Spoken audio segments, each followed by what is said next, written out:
Great game here tonight, and of course the big topic before the game has been the weather. Exactly. I think if you're Newberg, the weather you're going to have to worry about right now is can you weather the storm of this number 12 team in the state of Oregon coming here to play tonight? Well, yes, Brian. Tonight, 12 in football led on the field by starting quarterback, couple-year starter, Brandon Schroyer, 6'1", 200-pound senior, and the last couple of years we've seen him play, Brian, has been able to throw the ball around pretty much at will. But, look for tonight to maybe reel in the passing game as the wind is, actually it's died down as I look out there right now. The flag over on the far side of the field barely moving, so that is nice to see. Reports earlier from the evening about the weather as we will take a break here. All right, we have the rest of the game going on, and we will come to you all the action. Don't go away. This is the pregame show. Back after this 2-minute timeout. High school sports is brought to you by Davison Auto Parts in McMinnville. High school athletes strive to be the best they can be, and so does Davison Auto Parts. Davison Auto Parts, 1717 North Baker Street in McMinnville, takes pride in providing customers with the best quality parts and personal service. As a Napa Auto Parts dealer, Davison Auto Parts has fast access to an inventory of more than 400,000 parts. Davison Auto Parts, Baker Street, McMinnville, a trusted partner in keeping your vehicle safe on the road. There are times you simply need a friend, someone who will stop and listen to your needs. Macy & Sons have been serving families here since 1903, 5 generations of their family taking care of yours. Macy & Sons, in the business of helping people and meeting the individual needs of McMinnville area families, and will continue to do so in the future. So at the time when you need someone who cares, understands, and is there to help, Macy & Sons, serving 9 communities in Yamhill County. At Ford, we're famous for trucks. Always have been, always will be. But guess what the best-selling car in the world is? The Ford Focus, and we have a great selection here at Newberg Ford. The Ford Fiesta is number 6 in the world. In fact, Ford builds innovative compacts like the 47-mile-per-gallon C-Max Hybrid, performance classics like Mustang, even the 100 miles per gallon Fusion Energy plug-in. So Tiger fans, whether you're looking for a car or a truck, see us at Newberg Ford, where we just work harder for you. If you're involved in a vehicle crash, you need to take your car or light truck to a repair center that will fix it right the first time. The philosophy of J&W CarStar Collision Repair Center in McMinnville is relax. We'll take it from here. Roger Fowler stands by his crew's reputation. J&W CarStar Collision Repair Center, 1100 Northeast Lafayette in McMinnville. As we come back here to Newberg High School, and we get ready to give you what's going to happen here tonight, Jeff. We've talked all about the weather and what could be happening there, but really, as of now, doesn't seem to be of an issue. We'll talk more about that later. But the big thing is you've got the 12th ranked team in the state of Oregon, Tualatin Timberwolves, coming in here. This is a team really that you get some high accolades to, but from what they've done, there is a possibility. This is not a count-me game that Newberg, hey, they're not going to win this one, because there's been some close games for Tualatin. There have, Brian, especially last week. 2 weeks ago, Forest Grove gave them all they could handle, barely losing to Tualatin 14-0. Game was 14-14 at halftime, and Forest Grove must have played an outstanding game, Brian. And you saw Forest Grove last week against McMinnville, and they were able to come out of McMinnville with the victory. So you look at the first 4 games of the year for Tualatin. They went down to Crater, which is always a drive, and they won that game 35-12. Crater mounted a comeback in the fourth quarter, but were unable to get over the top, so to speak, against Tualatin. Then Tualatin was hosting Southridge, and that was the biggest loss of the year for Tualatin, 35-14. Really, Tualatin not in that ball game at all. They were tied at halftime, but Southridge really pulled away in the second half. Then Tualatin went to Forest Grove, and last week, or 2 weeks ago, as I mentioned, and came out of there with a hard-fought 14-0 victory. And then last week, kind of playing one of the teams that have really been down since the Colt Lyerla days, Hillsboro last week, able to beat them convincingly 45-29, which leads us to our game here tonight against Newberg team, Brian, looking to get their one of their first wins on the season, only have one win, and they're 0-2 in conference play. Yeah, and you look back at it, they lost a close one to McMinnville, really, that score 23-13. It was a closer game than that. And then last week, there was no offensive scoring in the ball game. The only score was on a defensive touchdown, 56-yard return there by Glencoe. That's the only scoring. So they got to get back on track offensively. Get back to the first game where they scored 32 points. Go back to where they almost beat a really good Clackamas team. And by the way, Clackamas, I don't know if I have that handy. They're ranked in the top. They 15? Are. They are right up there. So that's a good team that they played really well against. So you've got to look and see, hey, this is a good Newberg team, and I venture to say they're the best 1-3 team in the state right now. They may be, Brian, but I tell you, it's all going to hinge on Grayson Oviatt tonight. We got the wind that could be an issue. We got the rain. From reports that we heard earlier this evening, may be going to the north of us and might not affect the game as much as previously we had thought. Might be more of a get into town tomorrow, but now as you look out there, that flag really starting to whip up.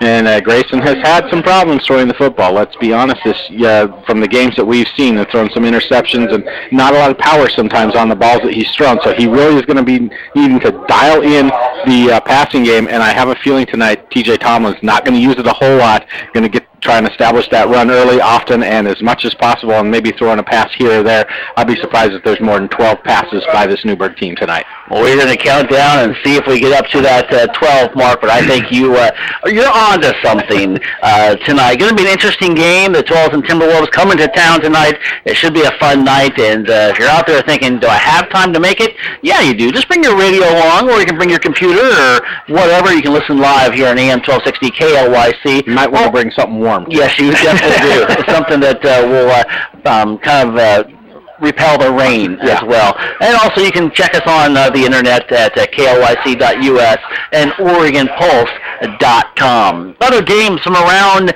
the Yamhill County area tonight. Wilhelmina, the Bulldogs, are on the road taking on the 1-2 Amity Warriors.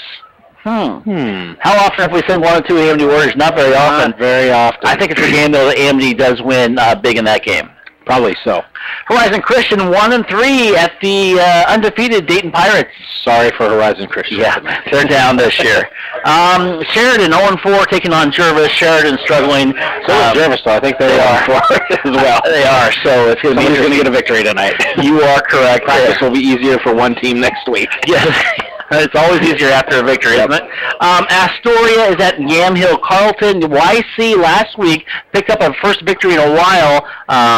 They beat Estacada. They'll be taking on Astoria, who they won last week as well. I think YC could go 2 in a row. Astoria has to travel over the mountain. All right. I'll go with that. It's not the travel there. And it's the travel home that they can. Exactly. And then tomorrow we've got Linfield. They're back east. They're in Cleveland right now, taking on Cleveland Case Western. Who? Yeah, exactly. Some like medical school, I think, almost. I'm being honest. Yeah, I bet you are. They play tomorrow morning. The game you can hear live here on AM 1260 KLYC and all that fun stuff. And you can hear the pregame show here at AM 1260 KLYC starting at 8:30, kickoff at 9 o'clock. Don't go away. More of the pregame show coming up after this 2-minute timeout. Golden Valley Restaurant and Brewery is celebrating 20 years of serving you the best times and locally produced food in Yamhill County. Golden Valley Restaurant and Brew Pub at 980 Northeast 4th Street in McMinnville is local. Locally brewed refreshment, fresh local produce. Steak specials every Wednesday night at 6 p.m. Golden Valley Restaurant and Brew Pub opens daily at 11, open till 9 p.m. Sunday, and most weekdays open till 10 Friday and Saturday. And they say go McMinnville and Newberg High School. What are you saving for? It's a good question because big dreams are financed by smart savings, and there's no better time to start saving than when you're young. That's why First Federal waives monthly service fees and minimum balance requirements for account holders under 18 years of age. So skip or run to First Federal because your big dreams of tomorrow really do start with saving today. Your friends at First Federal are ready to help you invest in your tomorrows. First Federal.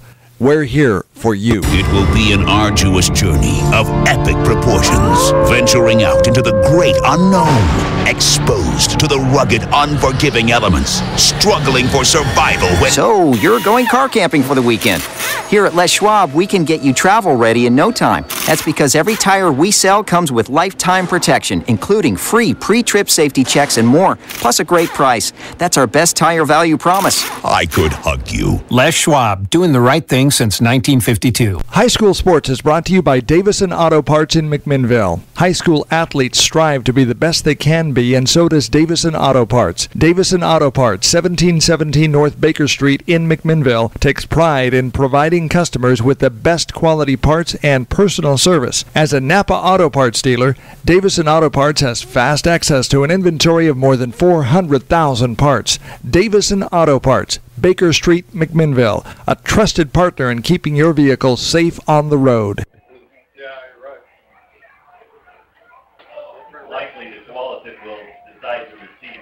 Alrighty, we are back here at Newberg High School. We are having the flip of the coin right now as they get ready to do that, and they're going to say who's going to have the ball and who's going to receive, and it looks like that Tualatin will be receiving the ball as we get ready here to start action. Not a huge crowd here tonight, but there is a pretty good crowd on the far side for Tualatin. Not that far away from here, but still, we'll have to see how it all gets ready, Jeff, and how it's going to pan out.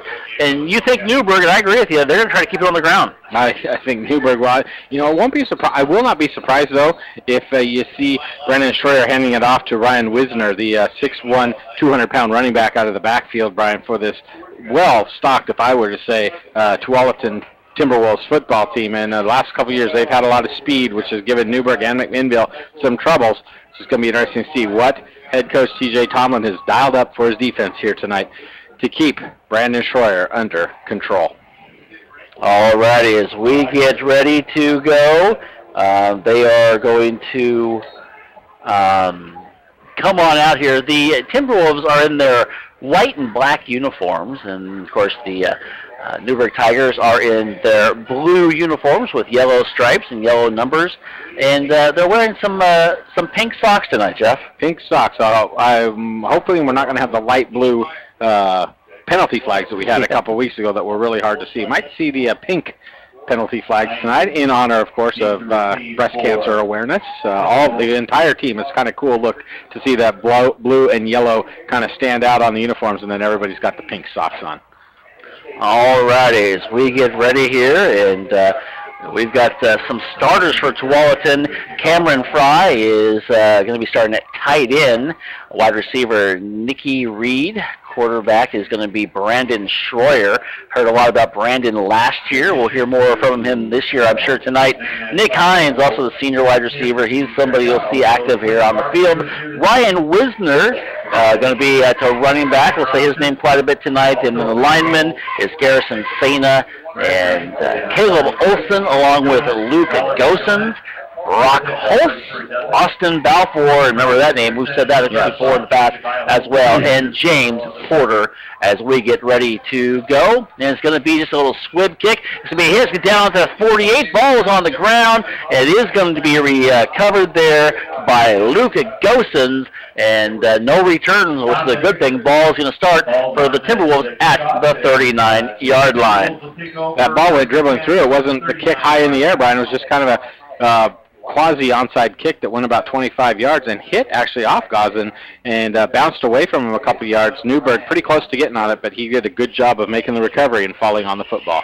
All right, as they get ready to get out there and do it, here we get ready to go as well.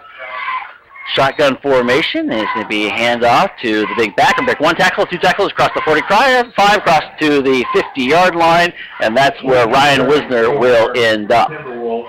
11 yards on the first play from scrimmage, Brian, and we thought we might see a heaping helping of Ryan Wisner. His size could give Newberg some trouble tonight as a pretty straight, upright running style there as he just followed the right tackle down the line for a pickup of 10 and a first down. Alrighty, as they come back up to the line. You don't want to give them good field position, Jeff, but you didn't allow them to return the ball, and that was a smart thing there. Yep. Yeah, but we'll see if they can stop them offensively. And here we go. Handoff will up again. Once in the middle. And look, the ball was on the ground. And Newberg saying they have the ball. The players are now, Tualatin saying they have it. And they uncover the pile. It's going to go right back to the Timberwolves. I don't know. I think the ball may have moved a few times down there, Jeff. Back inside Tualatin territory, inside the 50. That was Wisner on the carry. Well, the defense did a good time. They ran the exact same play, Brian, the exact same formation. And defense had stood up Ryan Wisner, and somebody came in, I'm not sure who it was, and tried to strip that ball out, and it did come out. I thought maybe the official would blow the whistle a little earlier than what he did, but Tualatin fortunate to get back up on that ball. 2nd and 9 now. All right, as they come up there, shotgun formation. Again, you'll see a lot of that tonight. And dropping back, looking to the left and throwing to the center. It's caught by the wide receiver immediately and then hit right at the first down marker is Nicky Reed. And he has it, but it's going to be awfully close. I think he's going to get it, though. Going to be just, they're going to get 8.5 on that one, Brian. They needed 9, so it's going to be 3rd and 1, and I have a feeling you're going to see Ryan Wisner on this one. I agree with that. They went to him there fairly early. They like to throw him around. They like to mix it up. So I think they're going to do that a lot tonight. But Wisner is going to get a full, healthy diet of that leather. As they throw here, will pass and goes to take Nick Hines. And Nick Hines gets across the 40 into about the 37-yard line, more than enough for a first down by about 4 yards. The defense thought the same thing, and that is why that play opened up, a little screen pass here. It is, and you notice something, Brian, those first couple of passes that have been thrown by Tualatin and Brandon Schroyer have been those short 5-yard, kind of like that West Coast offense that San Francisco used to run, Brian, where they just get the ball out into space and let the wide receiver make the play, and so far both times they have.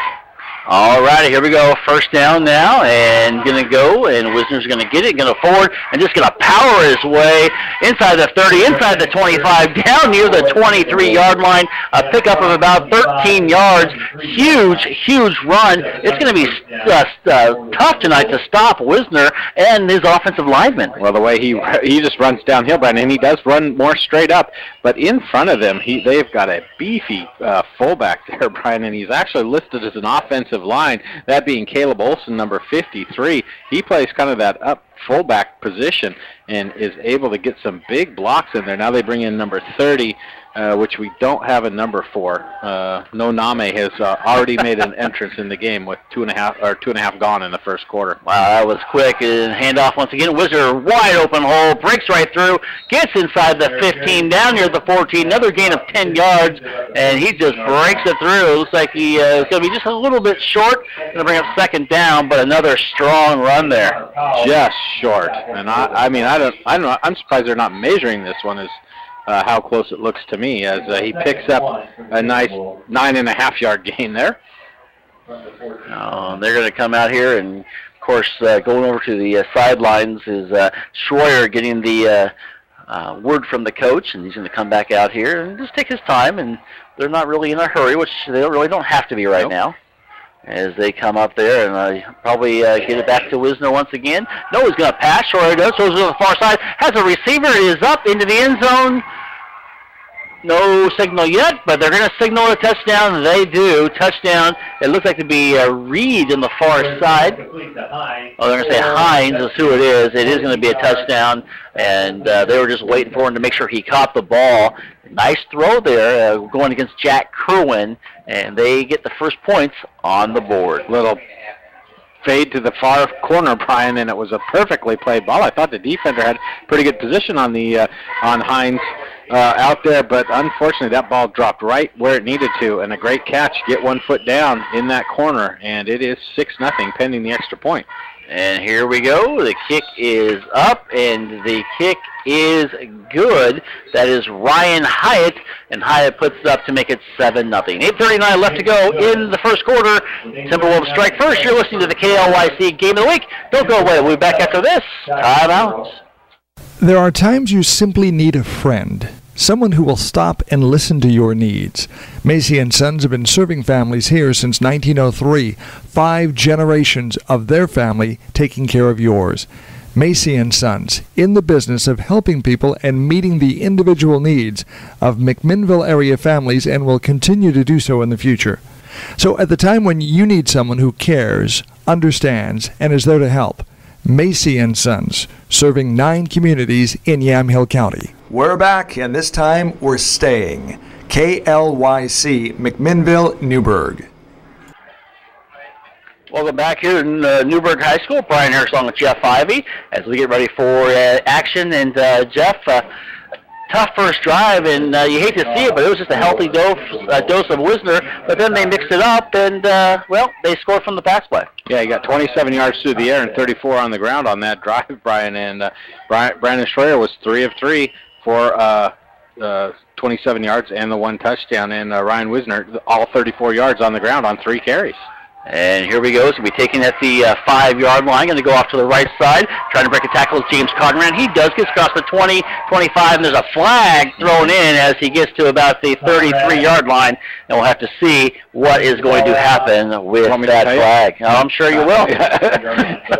Really obvious right in front of the official, a block in the back that gave James Conrad a little bit extra yardage. Unfortunately, the officials saw it because it was about 4 feet from him.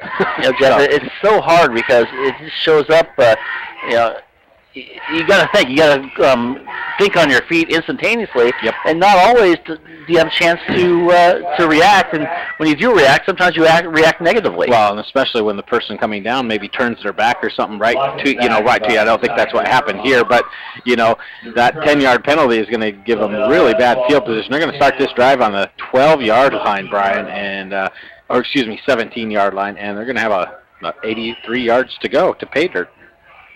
All righty, as they get ready to go, and there's a flag just like that. Oviatt had it and was going to go with it here on the near side, but they're going to call it, and they're going to call, let's see, an offside. Going to go against the defense. Hey, you'll take that. You'll take the 5 yards easy, and, this offense, we talk about it time and time again. You don't want to be in those down and distance positions, and 1st and 5 is a nice position to be in when you're wanting to run the ball as much as they do, as Oviatt comes over to T.J. Tomlin to get the play, and he runs back over to the far side, the ball on the far hash.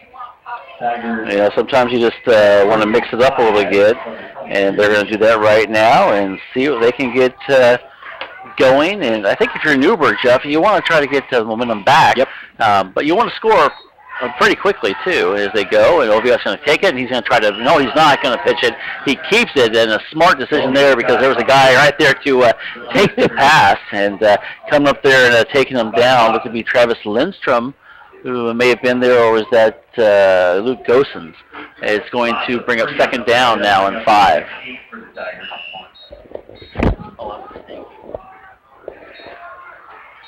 8 minutes and counting now as we come up here. Very methodical. Maybe a very quick first half if they keep doing it like that. It might. Well, if, the ball hasn't really been out of bounds or anything except for the touchdown. Here we go. Oviatt hands off to the first back. And let's see, going forward. McCarthy. Is that McCarthy? It is. Or is that Harden? That was Harden with the run. Harden gets it, and a short gain. And after the penalty, going to be a 3rd down now. And a 3rd down about 5. As they get ready to bring it back up here. I think, Jeff, I think the biggest thing is to be the momentum here. If you don't score here, you go down by 2, but you've got to just move the ball a little bit and work with that field position.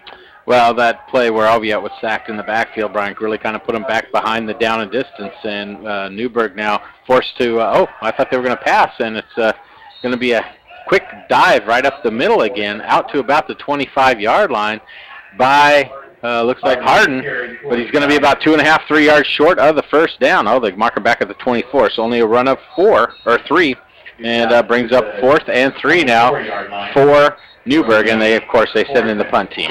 And that's a tough way to do it, is to bring your punt team in really quickly in the ball game. Now you're going to have to rely on your punter to be a big part of it. And here's a bad snap over the head of the punter, and he's going to roll off to the right. He's just going to throw it. It's going to be tipped away, and it's almost intercepted. It might be. I think the Lashman just kind of threw it up for grabs. They are going to say it is intercepted, and it's going to go back to the 30 or 27, 28. There's a flag back at the 24-yard line. And that's a tough, what do you do, Jeff? You know, I mean, you're almost, what do you do, you know? And DeLashman just threw it up and was intercepted, but fortunately, because otherwise it would have been back about 3 more yards, or we don't get much out of it. What's interesting here is this is an offside penalty that they're going to call. The coach has got his hands up. Oh, nope, they point against, so it's going to be an interception and a first down, Brian. And, you know, we talked about turnovers. There's one right there thrown by DeLashman on the bad snap. And short field position now at the 28-yard line with 6:23 to go here in the quarter. Wow, ineligible man downfield. That's going to hurt you big time. As they come up to the line, and let's see if the defense now can step up as they give them great field position, something we tried to talk about, and unfortunately it's happening to them right now. It's going to be 1st and 10 from the 28. The Tigers 28. They're going to go right away, and they throw it near the end zone, and it's incomplete. Pass intended here on the near side to Hines, and back there I believe that was Conrad who was back there, and really fortunate because he didn't look back, Jeff, and the ball was just underthrown just a little bit, and turn around, he's got an easy interception. Yeah, you almost wonder, a little bit of a breeze out there, Brian, and you almost wonder if that took a little something out of the pass by Brandon Schroyer, but that was a pretty actually fortunate play for Newberg there to avoid being down 14-0. All righty, shotgun formation and handoff to Weisner, and he goes, and Wisner goes forward and just kind of breaks a few tackles, gets a gain of about 4 yards, and Wisner, he's going to be the workhorse tonight. They've already shown that.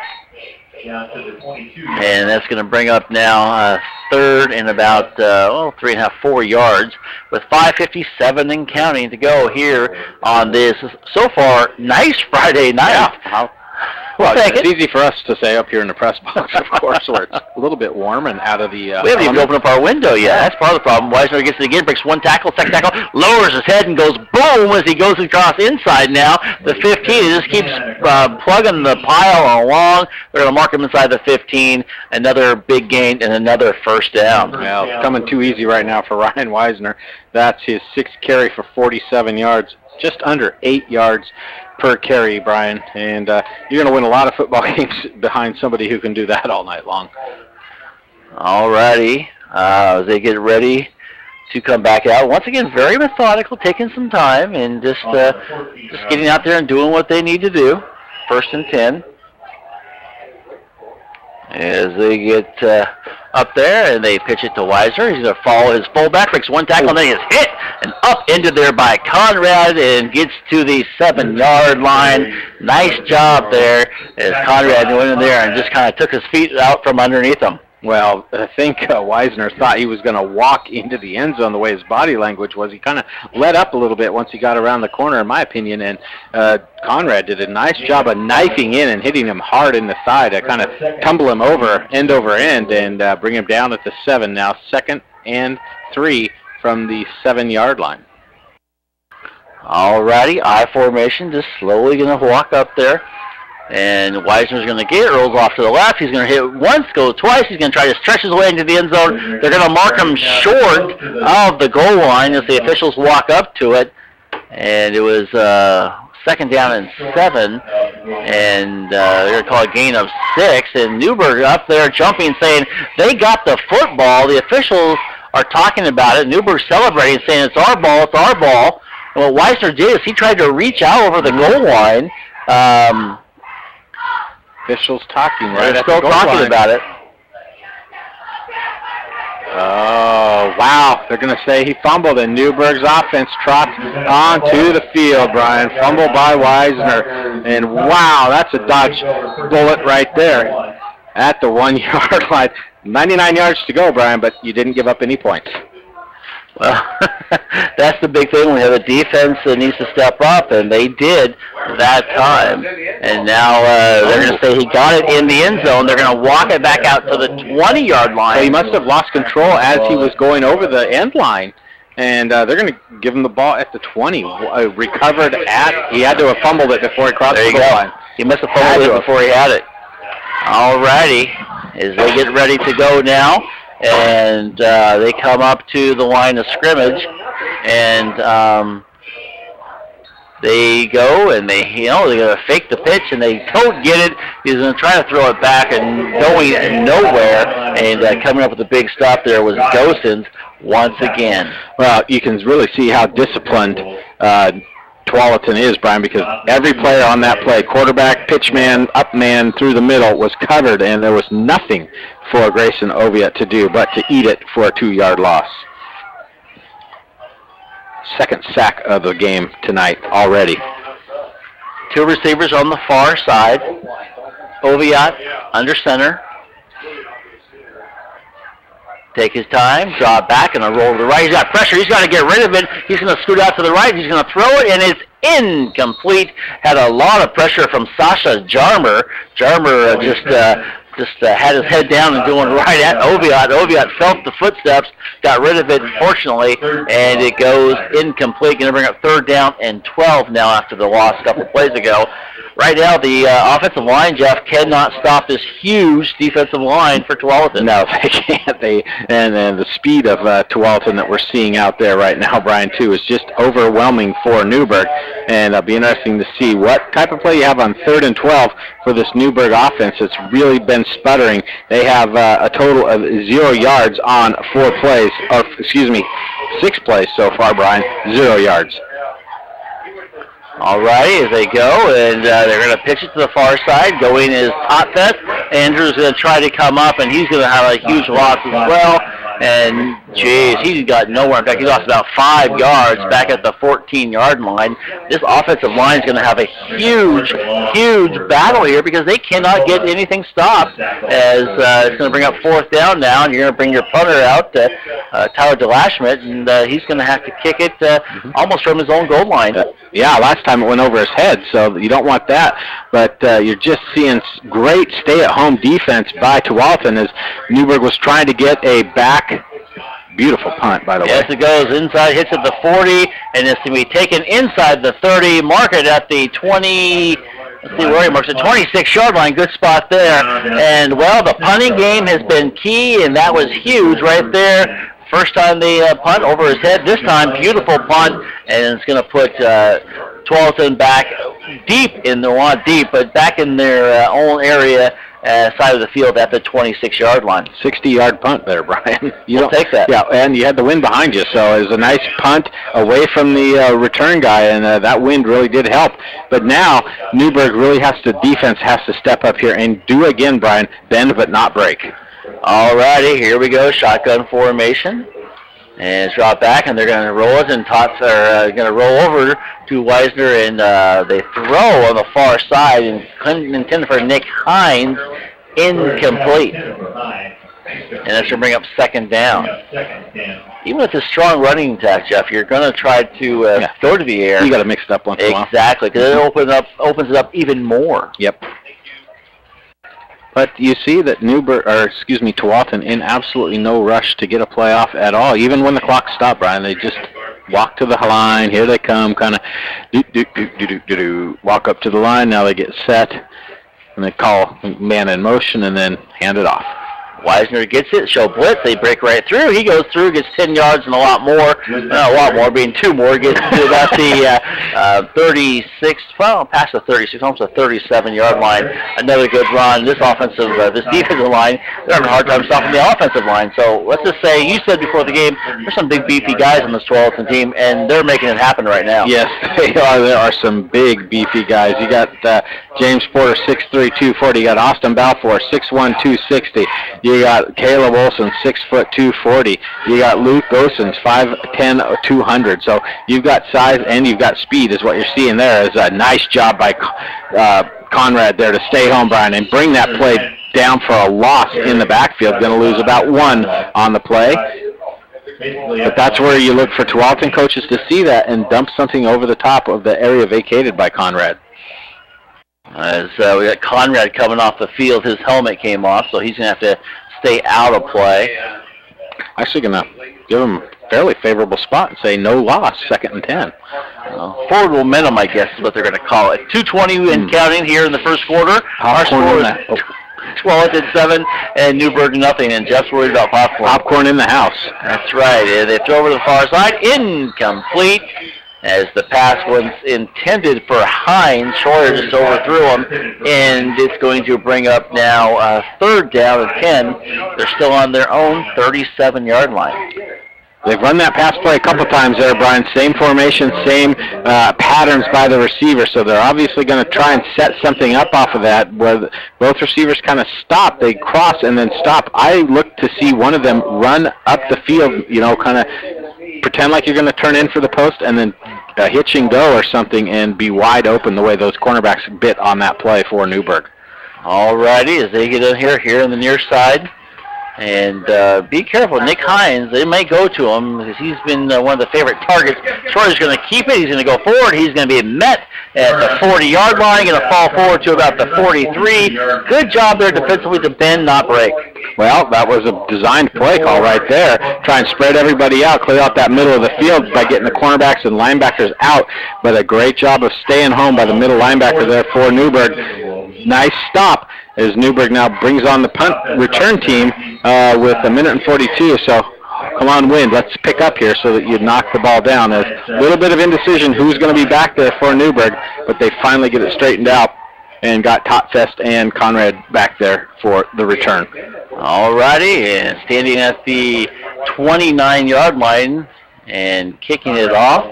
And it's going to go there by Hyatt, and it's going to bounce at about the 30, down inside the 25, and it's going to be taken by the Tigers at the 23-yard line. 1:14 left to go in the first quarter. It's still 7-0, and really the Tigers haven't got on track, Jeff, but only trailing by 7. Newberg's got to feel kind of fortunate, Brian, to get that ball on that turnover on the 1 yard or at the goal line and get it out at the 20-yard line. And the way your defense stepped up on that last series by Tualatin, hey, that's good. That's good football playing right there, Brian. So now the offense needs to get on track right here. All righty, they come out now, and you got single coverage over here, Jeff. That's one thing that they would love to exploit, but they don't have any time. Oviatt's just got to get rid of it immediately, and they hand it off first and going forward for another short gain. If you're the coaches, what do? You just got to keep doing it, Brian. Pound them until somebody gets tired, mentally tired, and they forget who their assignment is, and then you can pitch it out to Totfest, or you can get it out to Conrad or James Conrad, or you can maybe have Oviatt break around the left side of the field for a nice long run. That there, a 1.5 yard gain right up the middle to Garrison Harden.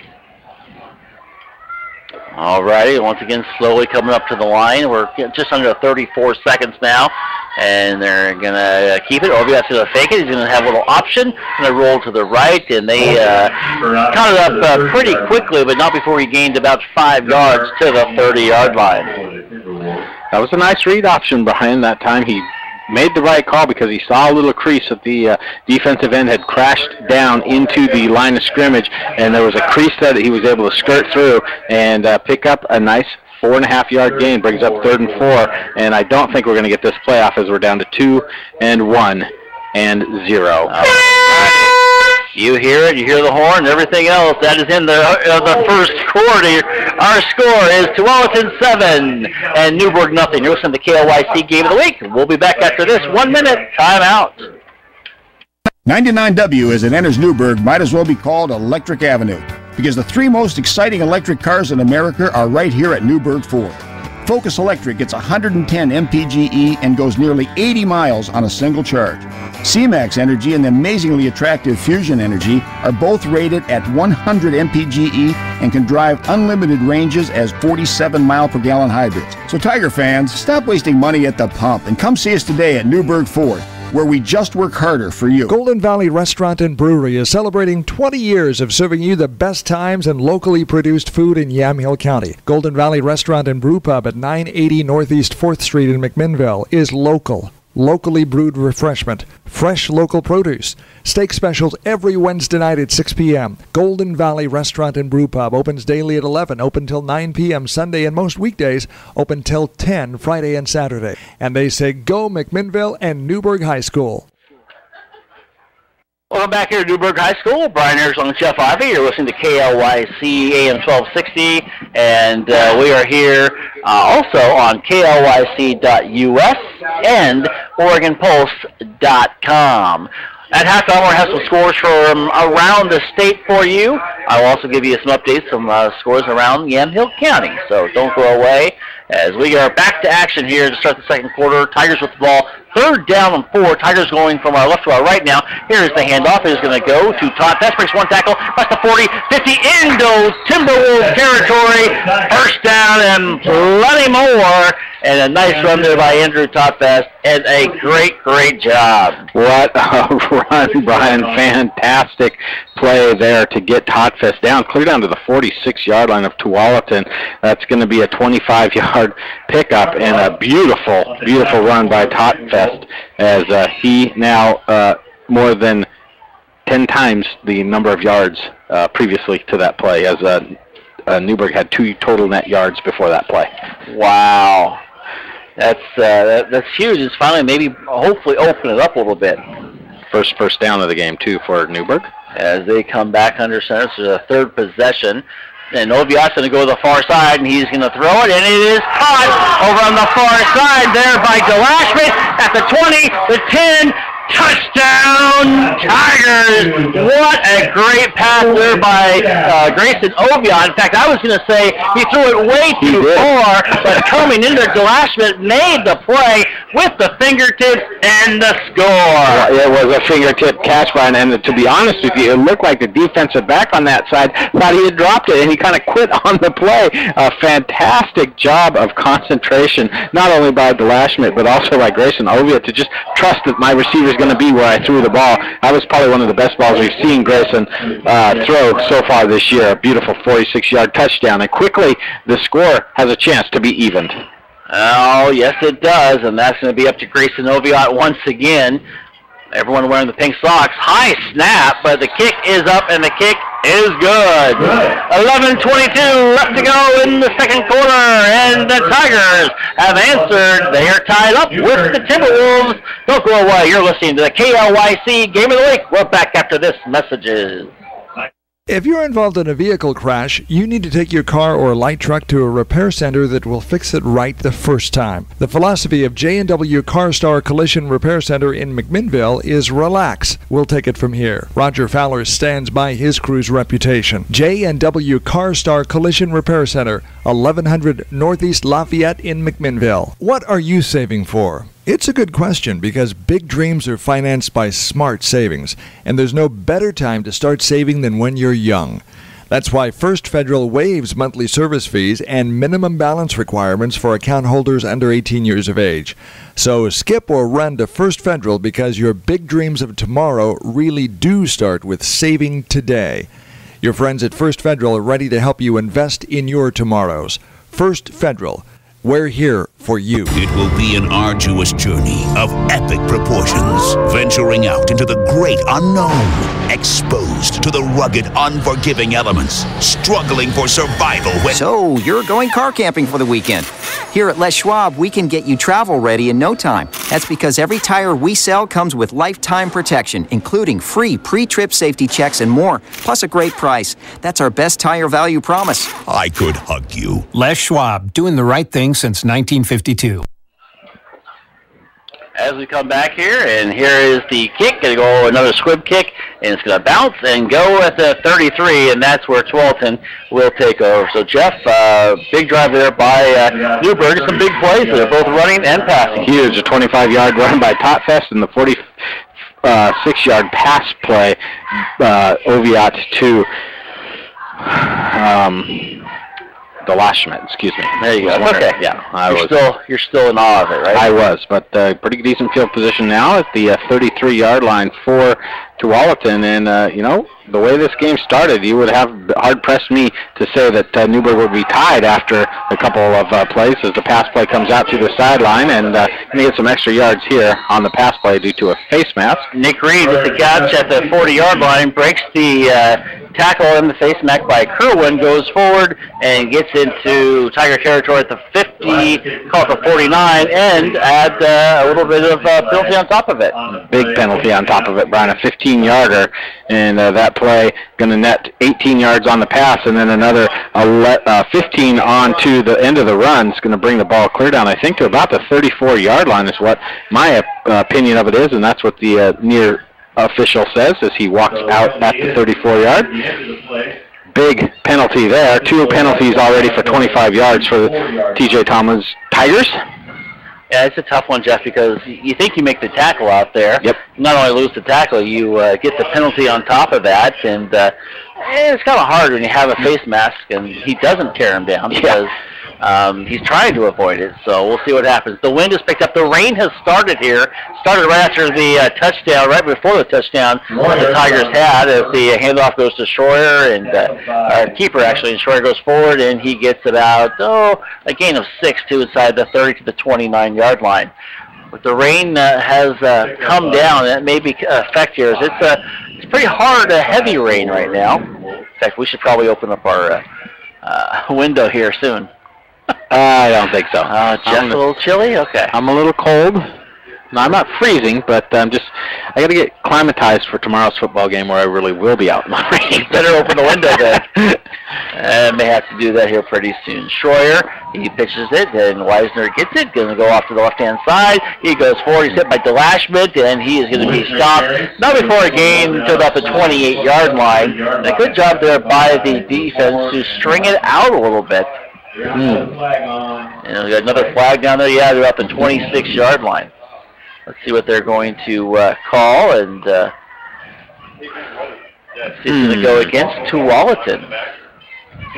I missed the initial indication, but I was watching this red umbrella walking back and forth across the sideline here for Newberg. I'm not sure what coach has that, but they are going to call an illegal block in the back, so it's going to negate the run to the 30-yard line and move it back to the 40, and it's a costly 10-yard penalty by Tualatin on that play, their second penalty for 15 yards so far, as the officials now have the towels out there keeping the ball covered before it's put into play. Oh, let's see. You're right, though. This bright red. I don't know who that is. I may have to take a picture of that and let you know, because that's pretty funny seeing that here. You're right. That's going to bring it down to the back to the 41. Troy rolls to the right, throws to the center, has a receiver. It is caught, and that's going to be Weisner, and he is down, sliding down to about the 29-yard line. Well, got back the penalty yardage right there, Brian. So it's going to bring up a third down that might be a little easier to play, and should be about 3rd and 5, I'm thinking. Yep, exactly. Under 10 minutes to play here on this Friday night. It was a beautiful Friday night till about, maybe 15 minutes ago, maybe less than that even. Even the cheerleaders are running for cover, Brian. It is starting to come down pretty heavy. Of course, we've got a weather alert throughout the weekend, and throw over to the far side, and it is incomplete to Reed. Reed had his hands and dropped it, and Reed got hit, and he kind of threw a left hand, almost, I don't say a punch, but it was pretty close to it, as he kind of threw it up, as he knew he was going to get hit on that play right there, and he did drop it because of the footsteps. Yeah, I was going to say, I think he heard some footsteps, and he's a little disappointed with himself. He should have made the catch because he was a couple yards past the first down marker, but nice job by James Conrad on the far side again to make his presence felt in tonight's football game. That's about the 3rd or 4th time he's had a big play on defense or been near a big play.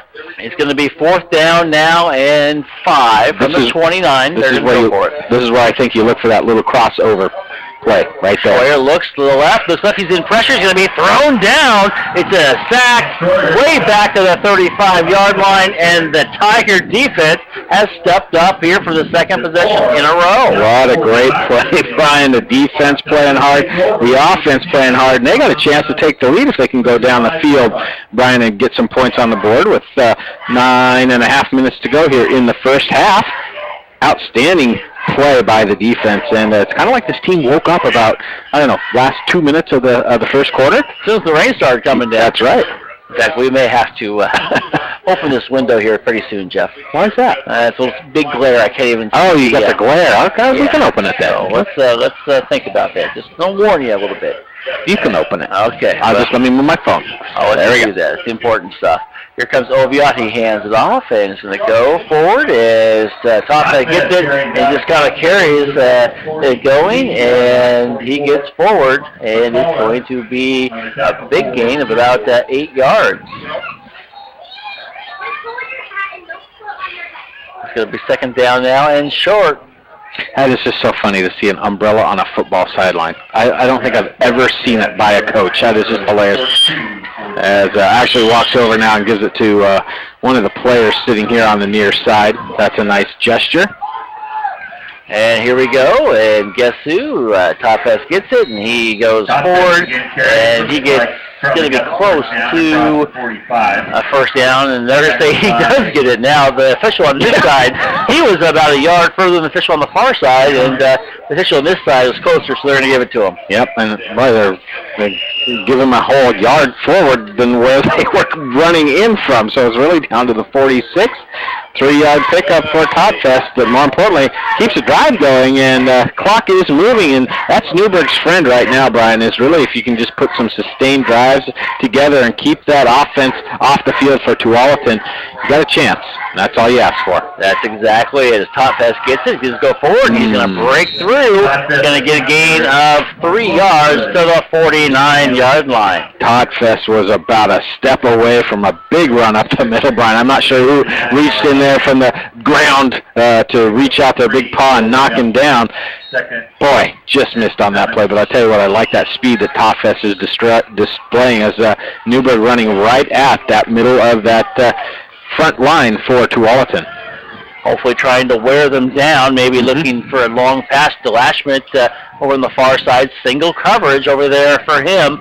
Can Oviatt have enough time, though? And he goes, and he's going to keep it, and he's going to be taken down for a loss of a couple. He takes the handoff there to Garrison Harden, and actually Harden had an opening there if he would have taken the ball. Yep, that's what I was for, because Harden was 15 yards downfield before anybody realized he didn't have the football.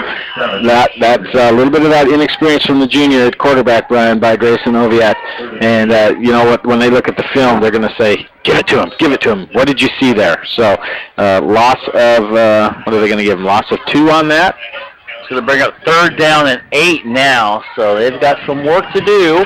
Long 3rd down here on the near side is going to be Connor Powell. Lashman on the far side, and they're going to throw it. It's going to be tipped down, and it's going to go. It's going to say incomplete. It is a tough one because he was almost throwing it backwards. Once again, all the pressure in the world, and they couldn't do anything with it, Jeff, because Oviatt had no time. It's that old adage, Brian. With this type of offense, you get behind down the distance. You got to do things that you're not used to doing, and when you do things you're not used to doing, you just don't do them very well. And I think we saw that right there. Once that flopped from 2nd and I think it was 4 to 3rd and 9, big difference in the play calls that were going on. 3rd and 8. As they get ready to kick it, and it's going to be a wobbly kick. And it's going to be taken at the 16-yard line here on the near side. Break 1 tackle, 2nd tackle, still on the feet, trying to break the corner. Is Hines, gets across the 30. They're going to mark him out at the 35-yard line. Nice return there by Hines. Beautiful return. Brian almost took out one of the players sitting on the sideline. Glad that he didn't. They were able to have great body control, but a 20-yard return on the punt and a 37-yard punt. Nice punt into the wind that time, but unfortunately it wasn't high enough to get the coverage down the field now as Tualatin takes over with pretty good field position to start this drive, Brian. With the score tied 7-7 with 6:50 to go in the second quarter. All righty, here comes Tiger now. As they get it, they hand it off. Going to go forward. Weiser falls on the ground, but it's going to be recovered by one of the linemen at the 30-yard line. And once again, it's going to be a fumble, but they got it back. Tell you what, that upright running style, Brian, is pretty easy to come in and hit that football and jar it loose. And again, that's the third fumble that Weisner's had. He's only lost one of them, but the third one that's been on the ground already in this first half for Tualatin. And you know what? Newberg's got to take advantage of those positions to be able to come up with even more fumble recoveries. All righty, here they come up there. Shotgun formation. Weiser goes forward, makes one tackle, a second tackle, still pulling his feet, still pushing. Ball's on the ground again, but they're going to get it back. That's going to be near the midfield stripe. Weiser with another big gain, but Jeff, he dropped the ball again. It might be partly the weather, but he's dropped 3 of them tonight already. He did. Well, I'm not sure if it's, I think it might be the coaches. I think maybe they saw something with Weisner, and you notice the players come in and try and stripping that ball out. Newberg doing a good job, and you know, if you do it enough times, you're going to recover one of those, and you already did it once down at your goal line. Newberg really needs to step up here, Brian, as Tualatin's got a little something going now. All right, can they get a lot of something going here defensively? That's going to be the key as they come up here. And I formation, 5:35 and counting. Clock still going pretty quickly. And they pass or pitch it to Weisner. It goes forward. Flags on the play, probably indicate holding. Weisner goes forward, gets inside the 45, down near the 43-yard line. That flag came out really quick from the head official in the backfield, and he saw holding as that hole was huge on that right side, and I think we know why. Somebody was pulling somebody or doing something they shouldn't have, and now it's going to be, instead of 2nd and 5, you're going to be looking at probably 1st and 15 or 20, depending on where they mark it off from, and they're going to mark it from the spot of the foul. So actually it's going to be 1st and 22 by my calculations. That's a huge penalty. It hasn't been very well played first half by either team. The weather didn't, of course, kicked up a little bit later, but now it's just, can you just make something happen, make a turnover happen? If you're Newberg, that is. Yes, and I think you can. You've shown that you've been in there to strip the ball, and hopefully you can get another one recovered, Brian, maybe even a pick 6 or something. All righty, here they go, and rolling to the right. Shiraki throws it, kind of just pitches it to Fry, and Fry goes forward, gets past the original line of scrimmage down to the 46-yard line. That was a beautiful play, Brian. Get Fry out on the edge. He's a big back, 6'2", 215-pound junior at the tight end position, and he was rumbling, and he got all of that yardage back on the penalty, and then some. Going to bring up 2nd and 6 as they put it down at the 46-yard line. All righty, and let's see, that's a huge chunk to get back. 16 yards on the play to be big time.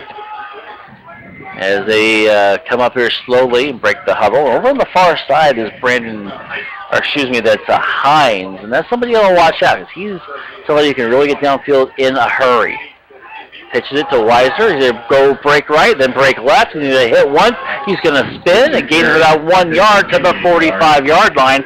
Nice job there on 2nd down. And then a late flag comes flying out by the official. Just see what happens. The officials are talking about them now. Is that something unsportsmanlike, or I didn't see the action on that where that penalty flag was, but Tualatin looks like they're backing up. Got a dead ball foul of some sort. All right, so we have a personal foul. He's going to move it back 15 more yards. Penalties are hurting them. Fumbles are hurting them. Yep. And really making the defense look pretty good. They are. And the thing about that was, I believe he indicated it was a dead ball foul, so it's after the play, which means this is going to be 3rd and, where are they going to mark it? 3rd and 20? Yeah. Wow, that's huge. Huge play. The ball backs up to the 40-yard line now. And a big play here for Newberg Tigers. You got to get some pressure in the backfield as you know, maybe look for some sort of draw or something here, though. We haven't seen a play like that. Or that wide receiver crisscross that they ran earlier. Not going to get that, though, as they only send one wide receiver out in the pattern on the far side. Taking a lot of time off the clock here in this quarter. 3:48 and counting. And they're going to go a little razzle-dazzle, and it's going to roll here to Fry. Goes forward, gets across to the original line of scrimmage at the midfield before he is taken down. A gain of 10 yards. Wow, nice job staying at home. There was something on that play, though, and I'm not sure who came up to make the tackle, but they had a couple of big offensive linemen out here setting up a picket fence, but Fry's speed, maybe not the best. It's good for a tight end, but not a running back, and certainly a nice play call that time. Looks like Tualatin might be going for it here on 4th and 11. As they come out there, they're going to show 4th and 11. They might go for it. As they come up, and they're going to do a quick punt, I should say. It's going to be high end over end. It's going to bounce into the end zone, and the Tigers will take it at the 20-yard line with 2:58 to go in the second quarter. So, Jeff, defensively, they came up big once again. I tell you what, though, Brian, there was almost a penalty there for unsportsmanlike conduct on a Newberg player. I am not going to name who it is, but his coach is in his face telling him, what the heck were you thinking? And that's good coaching. That's way to get on that, because certainly that could have been an automatic first down for Tualatin. And as it is, Tualatin with the ball, and the coach making the right call as they call that player out of the field to give him another little earful there. So good to see. Good coaching right there, Brian, as not willing to risk taking a penalty by that player. All right, 2:58 to go. Rain coming down, and the Tigers are going to go from our left to our right on the radio dial. Here's the handoff, and quickly taken down once again. The defensive line was right there, and really didn't have a chance. Jeff was McCarthy, and just going straight down. Matthew is really struggling against this defensive line. It has been so tough. They have, and they're really keying in on those fullbacks, Brian. Both McCarthy and Harden up the middle really have struggled for any sort of yards. If you were to look at it, it would be 5 net yards on 4 carries, so not getting the big yards that we've seen the last couple times up the middle against some smaller teams, I'd say, across the front. You are exactly right. They spread out their defensive line. They still look pretty good. Here's the pitch to Topfest. He's going to try to go forward. He is sandwiched at the 20-yard line, the original line of scrimmage. And here comes another flag late after the play. And things are getting a little chippy down there at both teams, it looks like. The official goes over and taps one of the 12s and Timberwolves on the shoulder and talks to him. It's going to be a personal foul. Question is, who is it going to go against? Against Tualatin. Wow. That's the second one they've had tonight. That's the way to get yourself out of your own end zone, shot out of your own end zone, Brian. And a first down. Only the 3rd first down for Newberg tonight comes via the penalty. They're going to take that because that's going to enable them to keep the clock moving and keep possession maybe through the end of the rest of the half. Of course, they do get the ball to start the second half as well. So you get a little momentum here coming in, maybe get some points up on the board, put a little pressure on Tualatin at halftime to have a little razzle-dazzle type speech in the clubhouse locker room. We'll have to see what happens, and they go, and they're going to go right up to the right side. Topfest carries it, gets to the 40-yard line, a gain of 4 yards as the rain continues to fall, and we've got a timeout. And let's see, got an injury. Let's see, is that Topfest, Jeff? Here? No, injury is number 66, Dakota Church, and that's somebody you can't afford to lose. He's got a little limp, not sure if it's an ankle, a knee, a hamstring, something, but cannot afford to have him out. As a 4-yard gain there by Topfest, as Newberg does call a timeout. 1:49 to go in the second quarter as the rain will continue to fall. It's kind of cool. It makes the helmets nice and shiny and everything. And really with the artificial turf, we don't have a lot of problems. Of course, a couple years ago we had problems. We would be in Mudfest. Yes, we would. And, with this turf, it's going to be very, very nice. But now if you're Newberg, you've got 2nd and 6. Do you try to make something happen here, or do you go into halftime and say, hey, we're in this ball game, folks, and we're not only in it, we're tied. What do you do? I'm just thinking, what do we do as we Okay, I didn't think there was enough offensive linemen out there for Newberg, but the replacement's a wee bit smaller than the starter. Not a good time. Maybe he's quicker. There you go. Hand off top vest. He tries to shake it, and he doesn't get very far. He gets about a yard to the 44-yard line, and gains a slight gain there. And it's going to bring up a third down now, and about 5.5, 6 yards. As the rain continues to fall, kind of falling from the south going north, kind of a sideways angle. All right. Fun angle. It is an interesting one anyway. 120 and counting. And here we go. Hands it off. It is going to go and falling as Todd Fast. Unfortunately, he fell because he would have been hit even harder. But he was shaken up. He gets up and he kind of shakes it off. I don't know if he's shaking off the rain or what. Wow. Walton takes the timeout. We'll take the timeout as well. 1:06 left to go in the first half. We're tied up at 7. 12 to Newberg. Don't go away. You're listening to KLYC. Back after this 1-minute break. There are times you simply need a friend. Someone who will stop and listen to your needs. Macy & Sons have been serving families here since 1903. 5 generations of their family taking care of yours. Macy & Sons, in the business of helping people and meeting the individual needs of McMinnville area families, and will continue to do so in the future. So at the time when you need someone who cares, understands, and is there to help, Macy & Sons, serving 9 communities in Yamhill County. When Tiger fans come to Newberg Ford, they're often amazed at how many pre-owned cars and trucks we have. Sometimes they'll even ask, how do you get so many? Well, over the last few years, we've had the good fortune of selling the most new Fords in our Oregon dealer group, which means we get a lot of trade-ins, virtually all makes in all price ranges. And since we know where they came from, we can sell them with confidence. So if you're a Tiger fan looking to save money by purchasing a quality used vehicle, come see us at Newberg Ford, where we just work harder for you.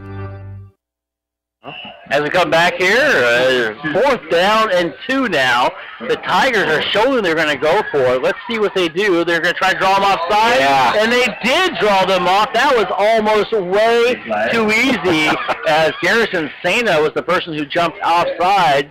That is just huge, Jeff. I mean, anyone in the whole stadium knew that may happen, and they draw them off, and it's going to be a first down. I think if you're Coach Tomlin and your team, you're willing to take the delay of game. Yep. And they didn't have to. And first, they're going to take the first down now, and they will have the ball at the 49-yard line. They're 49. Still 1:06 to go. Still the question now, what do you do? Score. That's what you say. Go for it? Yeah, I say go for it now. Yeah. I say you're in trouble if you do. If something bad happens. I'd say go for it. That was a great play call, and I kind of in the back of my mind thought that's what they were going to do, and I thought Tualatin would have a little bit better coaching to stay put on that play. Here we go. Looks like he throws a wobbler, and it's ugly, and it falls incomplete. The only person there was McCarthy. McCarthy's thinking, oh, that was to me. Shoot, I didn't run the right route. But I don't think it's right because DeLashmitz was the guy he was looking for, and it's just a bad pass with the rain, the wet ball, but there is a flag back at the 45. Right, and we talked about earlier how Oviatt's had problems throwing the ball, Brian. He just kind of heaved it up there and just was hoping that somebody would run under it, and again, that's not what you want to do. And, of course, Tualatin's going to take this penalty, and because of where the hold happened at the 45-yard line, it's going to end up being a 14-yard net type penalty as the ball's going to be placed at the 35-yard line, and now you can kind of probably think that Newberg's going to just run the ball and try to run the clock out. Do you have timeouts there, Jeff? 2 and 2. 2 and 2, okay. So they could theoretically run the timeout. In theory. And you'd hope so. But there is 2 timeouts that they could use. The key there is to run the timeout. Run's going to be an issue. It's going to be first down and 25. Wishbone, look at that. Oh, yeah. Let's see what happens now. And we got jumping again by Sena for Tualatin. Doesn't get called. McCarthy gets it. He's going to be taken down, almost a course collar back there. He's going to gain, they're going to mark him about 1.5 yards forward to about the 30, let's call it 36-yard line. Clock continues to run with 45 seconds to go here in the half. And I think if you're Newberg, you're more than happy to get out of here at halftime. The 12th team in the state, tied up at 7. Big old 30 for Tualatin. No Name limping around a little bit, Brian. He's kind of one of those stalwarts in the middle of that defensive front. And you can kind of see him grimacing there, and that's not going to be good to go into halftime and then to come out cold and try and warm up. So we'll see if Newberg runs right at him, tests that knee or ankle or whatever's going on there that he's limping on a little bit. All right, second down, 24, and they're just going to hand it off to Todd Fesbrick. One tackle, two tackles, he across the 50, 41, got his feet, 40, 30, 20, 10, he got a horse collar to the back at the 5-yard line, and there's no penalty, and that'll end the half. They're dragging him down at the 3-yard line. The coaches and everybody else arguing for a horse collar. The ball is at the 4-yard line. Holy cow. Holy cow. And now they're going to say it's the end of the half. And there was a total missed call by the officials. We've got a couple of the coaches going over there and yelling at the officials. Oh, my God. And they're going to try to explain it to him, and they are not going to give it to him. That ends the half. Todd Fest with a huge run, and that is a huge miss there by the officials. You never see Tomlinson get very upset. He is talking now with the officials on the sideline. Coaches are also very upset, and I've got to be right there with them because that is a missed call, and Tomlinson is not happy. The official, what they didn't see, Jeff, or what happened is he didn't get down there to see it happen. The official was like 35 yards behind. This official, I noticed it earlier in the game, that he was never hustling at all for any plays, and he just got toasted right there, Brian, with the wrong call. That is terrible. Absolutely terrible call. All righty, let's go. We're going to go halftime. We're in a halftime show. We are tied at 7. It should be a lead for Newberg. We'll get off of that. We'll talk more about that. We'll give you some scores from around the state and much, much more. We've got a great ball game here from Newberg High School. You're listening to KLYC AM 1260, also KLYC.us and OregonPulse.com. Don't go away. We're tied up at 7. Newberg and Tualatin. We'll be back after this. 2 minutes. Time out. Golden Valley Restaurant and Brewery is celebrating 20 years of serving you the best times and locally produced food in Yamhill County. Golden Valley Restaurant and Brew Pub at 980 Northeast 4th Street in McMinnville is local. Locally brewed refreshment, fresh local produce. Steak specials every Wednesday night at 6 p.m. Golden Valley Restaurant and Brew Pub opens daily at 11, open till 9 p.m. Sunday, and most weekdays open till 10 Friday and Saturday. And they say go McMinnville and Newberg High School. If you're involved in a vehicle crash, you need to take your car or light truck to a repair center that will fix it right the first time. The philosophy of J&W CarStar Collision Repair Center in McMinnville is relax. We'll take it from here. Roger Fowler stands by his crew's reputation. J&W CarStar Collision Repair Center, 1100 Northeast Lafayette in McMinnville. What are you saving for? It's a good question because big dreams are financed by smart savings, and there's no better time to start saving than when you're young. That's why First Federal waives monthly service fees and minimum balance requirements for account holders under 18 years of age. So skip or run to First Federal because your big dreams of tomorrow really do start with saving today. Your friends at First Federal are ready to help you invest in your tomorrows. First Federal. We're here for you. It will be an arduous journey of epic proportions, venturing out into the great unknown, exposed to the rugged, unforgiving elements, struggling for survival when... So, you're going car camping for the weekend. Here at Les Schwab, we can get you travel ready in no time. That's because every tire we sell comes with lifetime protection, including free pre-trip safety checks and more, plus a great price. That's our best tire value promise. I could hug you. Les Schwab, doing the right thing since 1952.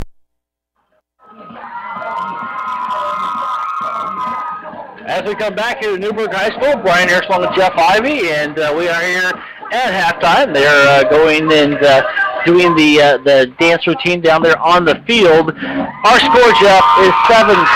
It has been a great, well, I'm not saying great ball game, but a great battle between two teams who they fought the rain a little bit, they fought themselves a little bit, and each other and the officials. But there's been a little bit of everything here tonight so far. Interesting game, I should say. Very, very interesting game. We'll get to the stats here in just a second, but you know, Newberg has been playing their little rears off tonight, Brian, since about halfway through that first quarter. I don't know what coach or what was said, but they got an earful somewhere, and since that time the defense has been playing well, and the offense has been able to move the ball once they started going to Andrew Topfest in that first half. And to believe it or not, Andrew actually has over 100 yards of rushing based on that last run that he made to end the first half, that 60-yard jaunt down this near side. We'll look at some of the first half statistics. First for the visiting Tualatin Timberwolves, coached by Rob Haston. Brandon Schroyer, the starting quarterback, the 6'2", 210-pound senior, 6 of 10 in that first half for 72 yards and 1 touchdown. That's a 60% completion pass percentage. Brandon Schroyer's carried the ball 3 times for a total of 5 yards, and he's been sacked 1 time for a loss of 5. Ryan Wisner, 13 carries, 88 yards, averaging 6.8 yards per carry. And Cameron Fly, 1 carry for 9 yards. Cameron's also caught 1 reception for 16 yards. Nicky Reed, 1 reception for 8 yards. Nick Hines, 3 receptions for 37 yards and a touchdown. And Ryan Weisner, 1 reception for 11 yards. 4 fumbles in that first half for the Tualatin Timberwolves. Only lost 1 of them, though, right on the goal line where Newberg was able to make the recovery. There were 6 penalties for 60 yards against Tualatin Timberwolves in that first half. They had 7 first downs. They had 2 punts with an average of 41.5 yards per punt. And let's see, 1 turnover that I mentioned, that being a fumble recovered by Newberg. Average starting field position really good tonight, the 41-yard line. And total yards in that first half, 174, 72 through the air, and 102 on the ground. They're averaging 6 yards per rush and 7.2 yards per pass. We go over to the Newberg Tigers, coached by T.J. Tomlin. Grayson Oviatt has only thrown the ball 3 times, one completion for 46 yards, that being a touchdown. So that's pretty good. Tyler Delschmidt also 0 for 1 on the fumbled punt that he had, and he actually threw an interception on that play. We look over at the rushing statistics, really having a hard time getting anything going on the ground tonight, as Grayson Oviatt's carried the ball 4 times. On those 4 carries, he's been sacked 3 times. He's got -2 net yards.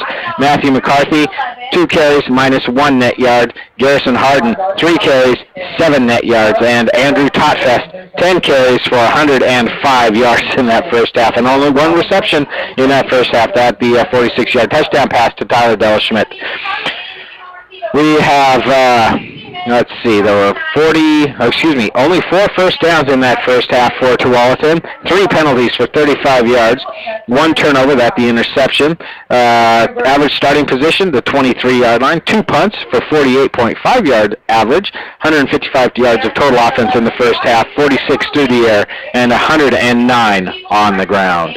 We look at some of the scoring drives. Tualatin took the first drive of the football game when they received the kickoff. They went 61 yards in 7 plays in 3 minutes and 21 seconds. It was a 14-yard touchdown pass from Brandon Schroyer to Nick Hines, and when the kick was up and good with 8:39 to go in the first quarter, it was 7-0. On the ensuing drive, there was an interception that was taken over at the Newberg 28-yard line, but Weisner fumbled right at the goal line as he was getting ready to go in to score, and that really kind of seemed to turn the tide for this Newberg Tiger team. Although they didn't score for a little while, they didn't score until there was 11:22 to go in the second quarter, but they did a good job of exchanging punts.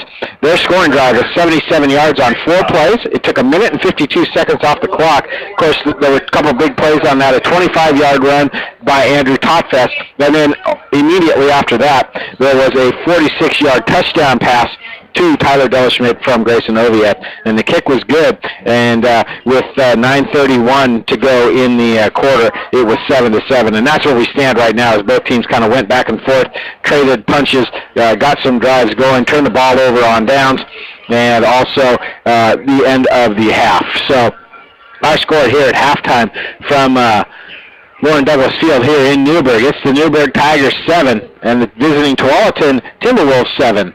We'll be back after this 2-minute timeout.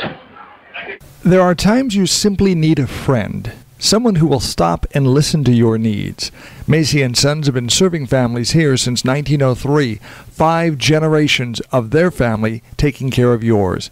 Macy & Sons, in the business of helping people and meeting the individual needs of McMinnville area families, and will continue to do so in the future. So at the time when you need someone who cares, understands, and is there to help, Macy & Sons, serving 9 communities in Yamhill County. It started with 4 friends, 10 days, 1,200 miles, a long, lonely highway to nowhere. And it looks like it ended with one pretty flat tire. But don't worry, here at Les Schwab, we can get you fixed up and back on your road trip in no time, because every tire we sell comes with lifetime protection, including free flat repairs, pre-trip safety checks, and more, plus a great price. That's our best tire value promise. Mind blown. Les Schwab, doing the right thing since 1952.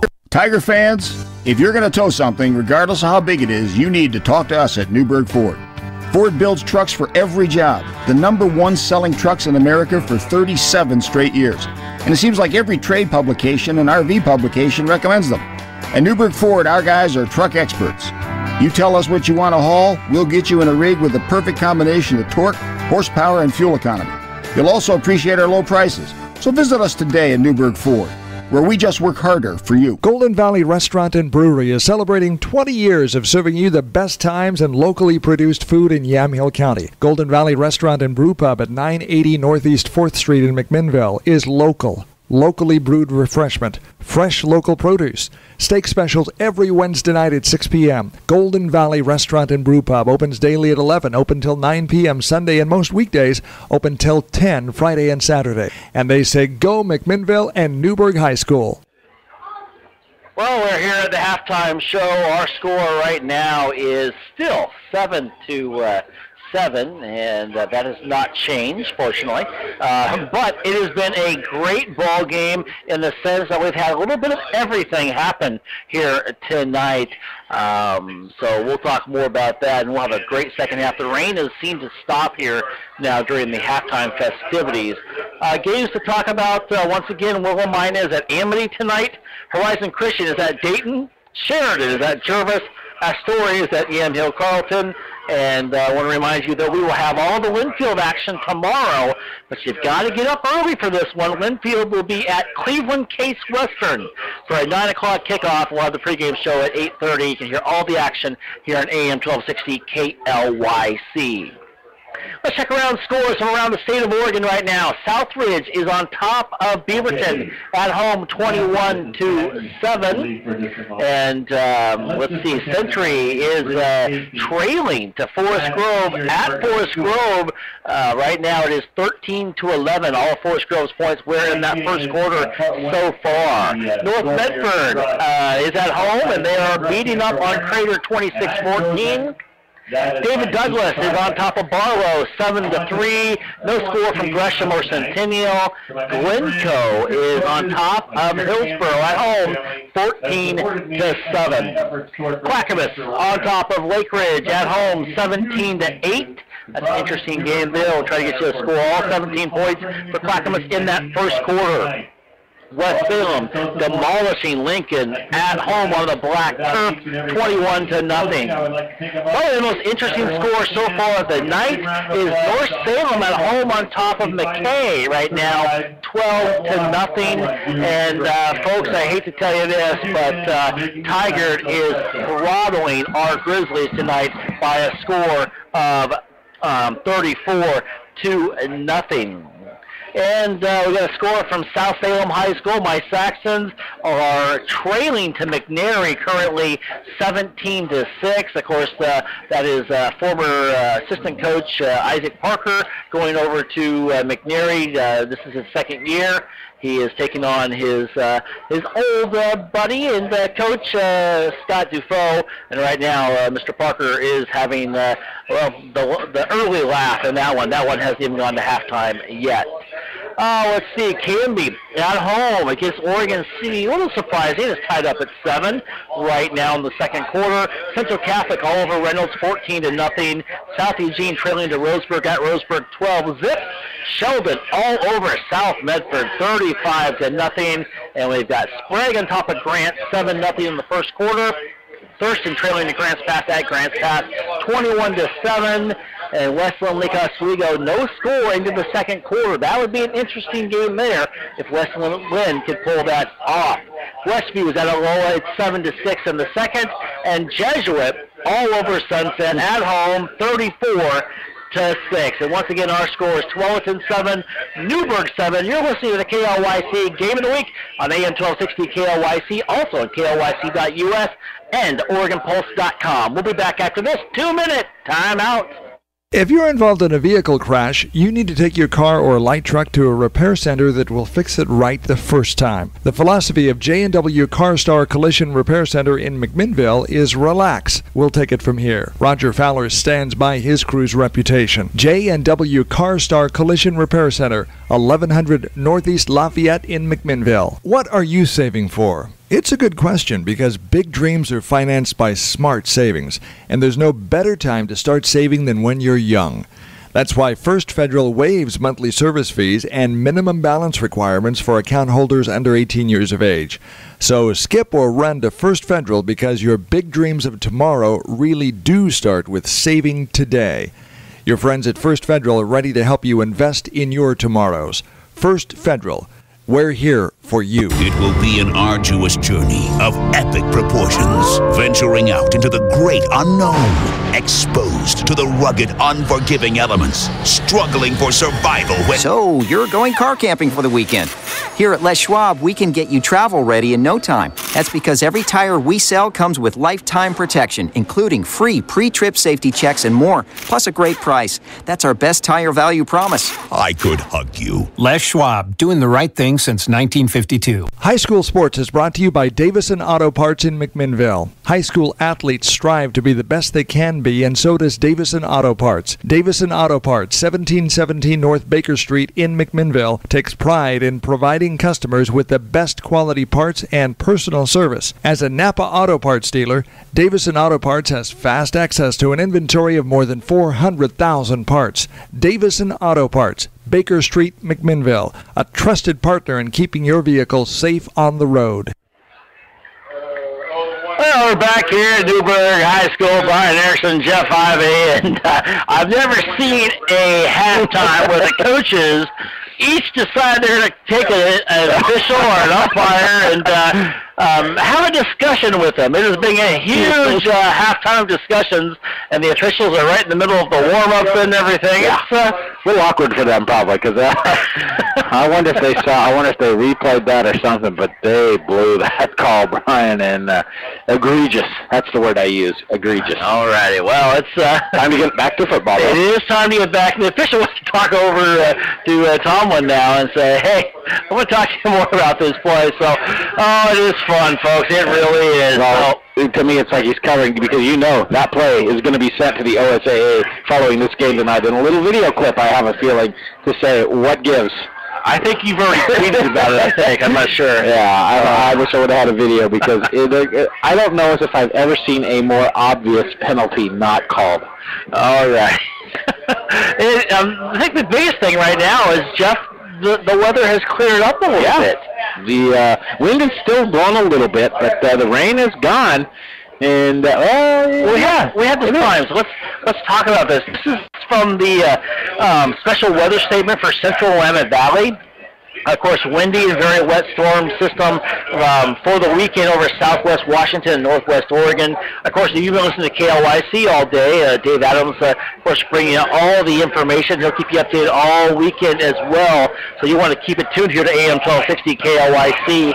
A potent fall storm will set up off the British Columbia coast this weekend and bring prolonged moderate to heavy rain to the southwest Washington and northwest Oregon area. The highly unusual storm for September has potential for producing record rains. The first batch will arrive this morning. I think it's what we've had already.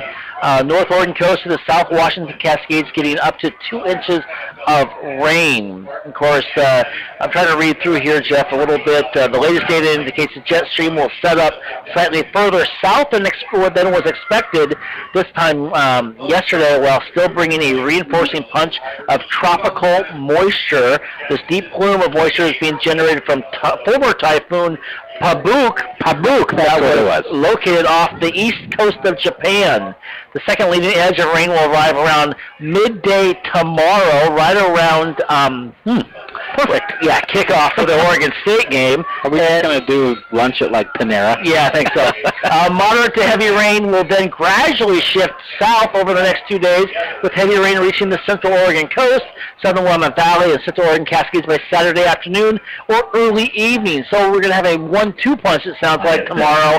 And so just be careful out there. And what I'm saying to you is to keep it tuned here to AM 1260 KLYC, and we will keep you updated as the best we can. And it'll be really good. Here we go. Here's the kickoff. It's going to be a line drive picked up at the 5-yard line. Going forward, making one tackle is Conrad. Conrad across the 25, across the 30, down near the 32-yard line.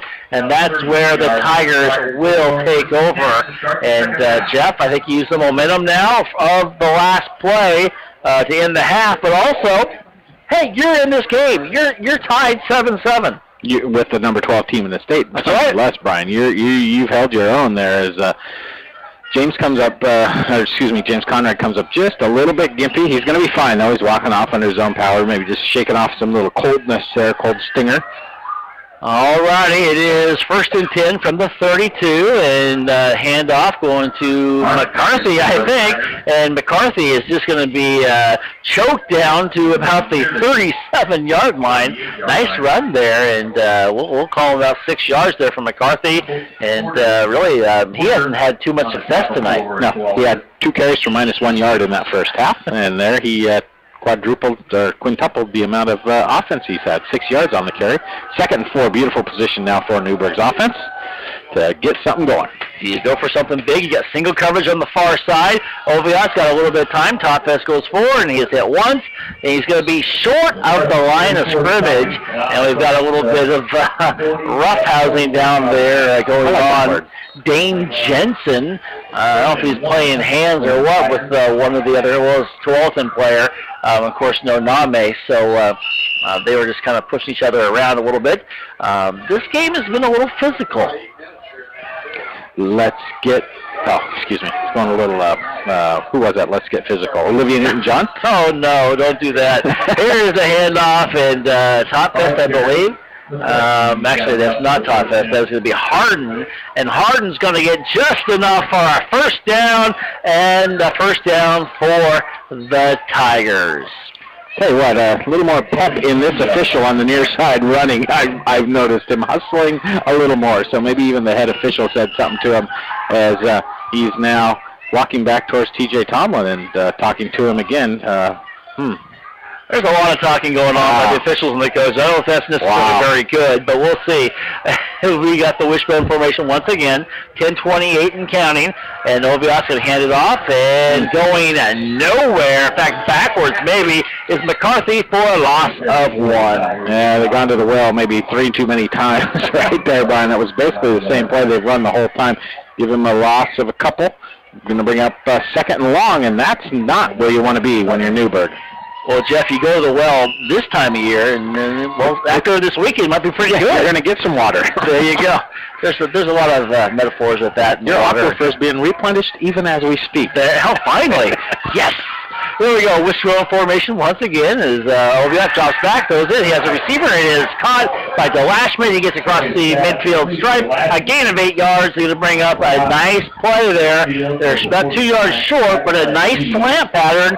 And, you get into the hands of DeLashman. He's going to catch most balls, including the touchdown he caught earlier in the ballgame. The only thing wrong with that is that brings his average down from 46 yards per reception to 27. If it gets him a first down, I think he'll be okay with it. But now you're in that makeable 3rd and 2, and it might even be 2-down territory, depending on what you do right here, Brian. All righty, here we go. As you said, 3rd and 2, and they're going to have flags flying. Bring it on back will be my guess. And now it's going to be 3rd down and 8 to go, or 7 to go from the, back into your territory. It's a tough one, Jeff. It's a tough one to do because trying to make things happen, and just a little too quick, and you get caught, and bring it on back. Now you make it almost a passing down. Yep, the back that went in motion, who will remain nameless, should have made himself look like he was really supposed to go in motion instead of kind of stopping, you know, and that's the thing that you drill into yourself is if I make a mistake, make like I didn't, and he kind of stopped in the backfield like, oh, that's pretty obvious that I made a mistake as the rain returns in sheets going sideways. Well, at least it's going the right way right now for Tigers. They need to take advantage of it. You are right. It is coming down, and Obiot's going to go. He's going to have to throw a wild pass. It's going to be short. It's going to be tipped up in the air. Incomplete. Should have been intercepted over there by Alec Trecker and tipped up, and it goes down. Going to bring up 4th down now, and Obiot had no time at all. Just tried to throw it up there as best he could and could not make it happen. Bring up 4th down and 7 from the 46. Well, you took 3.5, 4 minutes off the clock here, Brian, but you didn't get it done when you had 3rd and 2, and that really changed the game plan. As is that Totfest back in punt formation? No, that's going to be DeLashmet. He's in at the 35. Wobbly kick. Is it a good bounce, though? It bounces at the 15, and it's going to be caught at about the 13 there by Connor Powell. And the field position game is what they're playing there. Once again, a very good punt there by DeLashmet. He has been really good tonight punting. Of course, he had a 60-yarder earlier in the ball game. 8:37 left to go in the 3rd quarter. We're still tied up 7-7. Tualatin Newberg here from Newberg High School. Worst starting field position of the night for Tualatin, back at their own 13-yard line. Previous to that, their worst starting position was the 28-yard line.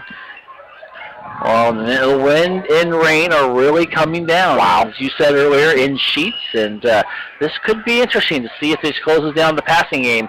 Weisner gets it. He's just going to put his head down, just barrel his way forward across the 15, near the 16, maybe even they're going to give him right inside the 17-yard line. Really not a huge game, but Jeff is bending, not breaking things, and bring up 2nd down and about 7. Well, bend and not break is a good thing to do, Brian.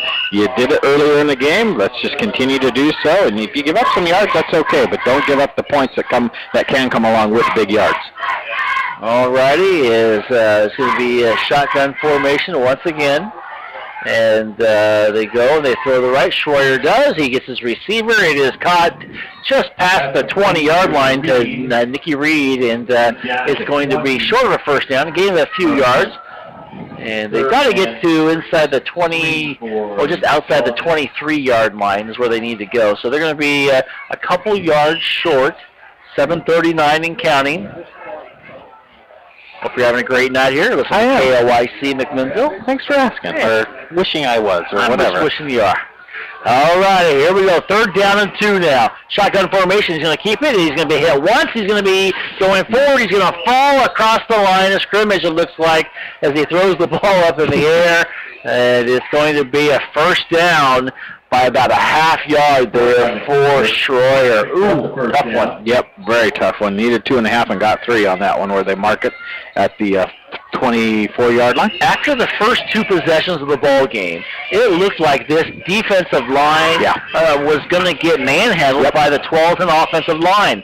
That has not happened since the 3rd possession for Tualatin. That's right, Brian. Those first 2 couple for Tualatin move up and down the field, but since then, like I said, there was something said, something done, somebody clicked, turned the light switch on or something, and they started playing, and they continue to do so. Schroyer's going to keep it. He's going to go and try to break it back to the inside, and he is going to be met and then taken down immediately by one of the big offensive linemen. That is Evan Smith. Evan Smith, 5'8", 198 pounds. He looks a lot bigger than that. And he just met at Schroyer and said, hey, how about we go down to the ground and call it a gain of 3. It's going to be a generous gain of 3 as they move the pile, almost going to be near that 4-yard marker. This will be 2nd down and 7, 6:28 and counting. The one thing is Tualatin offense doesn't seem to move quickly. No, they don't. Look how, they're just now breaking the huddle, running up to the line. And when I say huddle, they're like huddling the traditional, what you used to see when we played, 10, 12, 15 yards back from the line of scrimmage. Here you go. Schroyer draws back, looks to the center, He throws to the center, has a receiver. It is picked away. Good job there defensively. I believe that's Powell. It is Powell with the deflection to knock it down. That ball was almost perfectly thrown. Powell got there to make it incomplete. Looked to me like, though, that Tualatin had two guys running the same pattern down the middle of the field, and when that happened, that brought a whole bunch of defensive backs and linebackers into the same place, but Powell did a good job of stretching out, using all of his 6-foot frame to make a nice play and bring up 3rd and 7 here for Tualatin.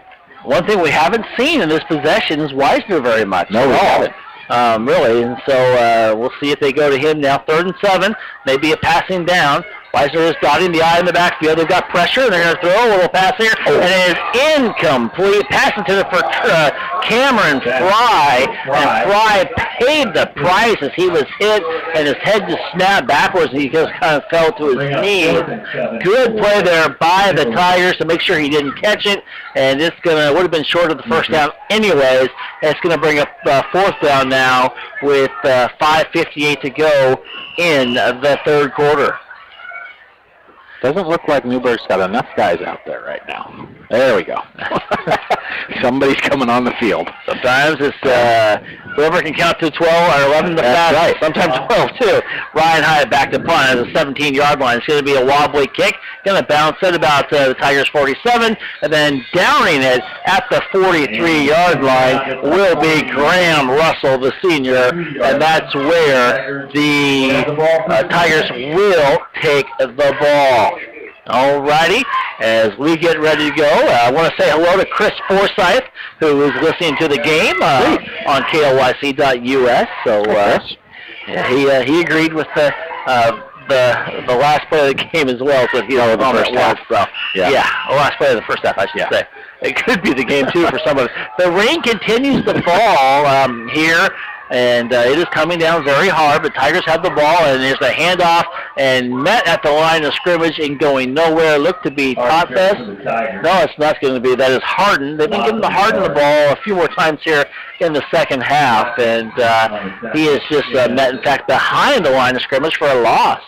Loss of, 1.5? Yeah, something like that. And it's going to be cold tomorrow. I got to find my gloves. You know what?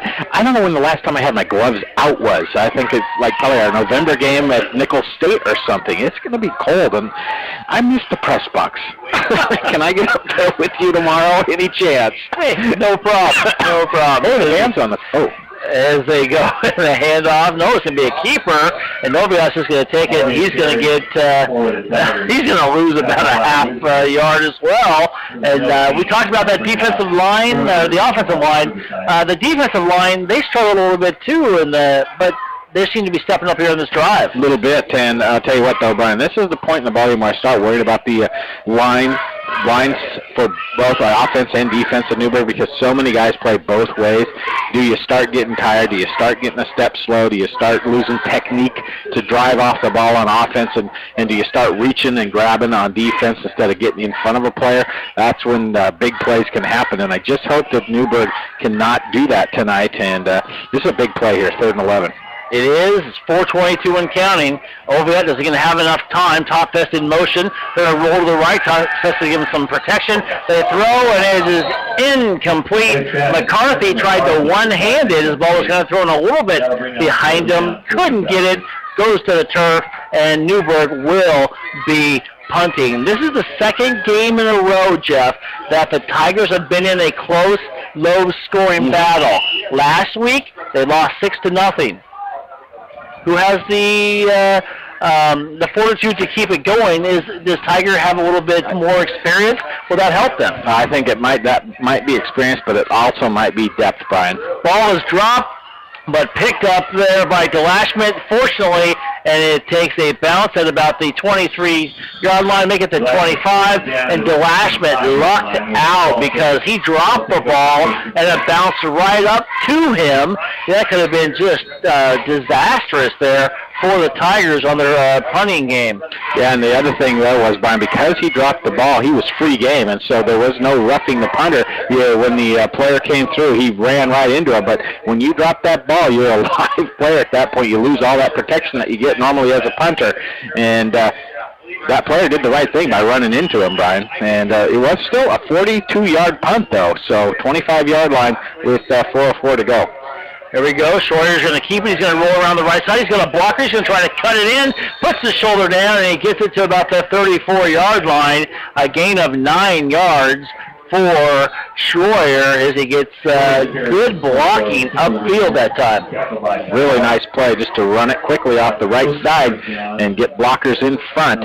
As I mentioned, Newberg's defensive front may be slowing down just a little bit, Brian, as they actually have brought in a couple new players across that front. But I don't see the hands on the hips yet, and that's kind of that telltale sign as a lineman that you're getting tired as the rain subsiding just a little bit. One of the things, though, you have to look at is this 12 team is very methodical, and Newberg has been as well, and so they haven't had a lot of plays either side.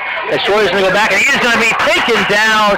He is sacked there by Marcus Dufer, and good job there coming on the blind side, and Schroeder heard him coming and ended up taking him down for a huge loss. They're going to mark him back at the 27-yard line, and this is going to bring up 3rd and 7 with 2:50 and counting to go in the third quarter. What a big play. A huge play, Brian, going from 3.5 yard to 3rd and 7, and second sack of the night there for that defense of Newberg. Playing hard on that play.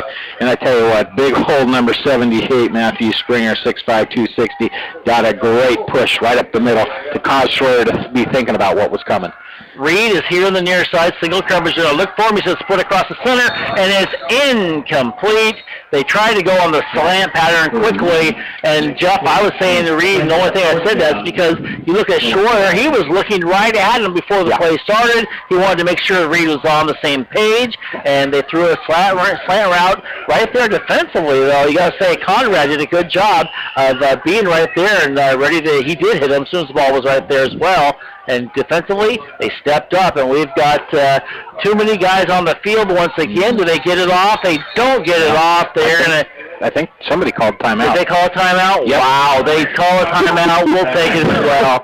Okay, 2:21 left to go in the third quarter. We're still tied at 7, and 12-10 is punting to Newberg. Don't go away. We're back after this 1-minute break. There are times you simply need a friend. Someone who will stop and listen to your needs. Macy & Sons have been serving families here since 1903. 5 generations of their family taking care of yours. Macy & Sons, in the business of helping people and meeting the individual needs of McMinnville area families, and will continue to do so in the future. So at the time when you need someone who cares, understands, and is there to help, Macy & Sons, serving 9 communities in Yamhill County. It started with 4 friends, 10 days, 1,200 miles, a long, lonely highway to nowhere. And it looks like it ended with one pretty flat tire. But don't worry, here at Les Schwab, we can get you fixed up and back on your road trip in no time. Because every tire we sell comes with lifetime protection, including free flat repairs, pre-trip safety checks, and more. Plus a great price. That's our best tire value promise. Mind blown. Les Schwab, doing the right thing since 1952. As we come back, here is the kick. It's high, end over end, and it is going to go at about the 48-49-yard line, and it's going to be great field position for the Newberg Tigers with 2:09 left to go in the third quarter. And Jeff, really, Oviatt had one big pass play to Todd Fest. Otherwise, offensively, still sputtering a little bit until the last part of that second quarter. The very last part of that second quarter. And you know what, Brian? I'd like to go back to that punt, if I may, real quick. Finally, that wind is helping out Newberg. As you notice, Newberg is slowly marching down the field as they go back and forth with possessions. Now they're starting at the 49-yard line. When they started the half, they were at the 20-yard line. So they're moving across the field via the punts. All right, here goes hand up top. Best breaks one tackle, second tackle, inside the 45. Nice run of of 8 yards, and he really saw an opening there and gets it for a big gain. On the tackle for the Timberwolves. All righty. Scared me there. Second down now and 1. Do you see the Tualatin defensive line softening up a little bit? Totfest, he's been the one guy that can get through there. Well, he's as I mentioned, he had over 100 yards in that first half. He's up to 117 now for the game, and he is running hard. He's gonna, that time they went to the well one too many times. They're gonna lose a couple. They knew Totfest was probably going to get the ball back. They're going to give him a generous spot on a loss of 2 yards there, and moving back to just out there inside the 45. Going to bring up third down and a long 3.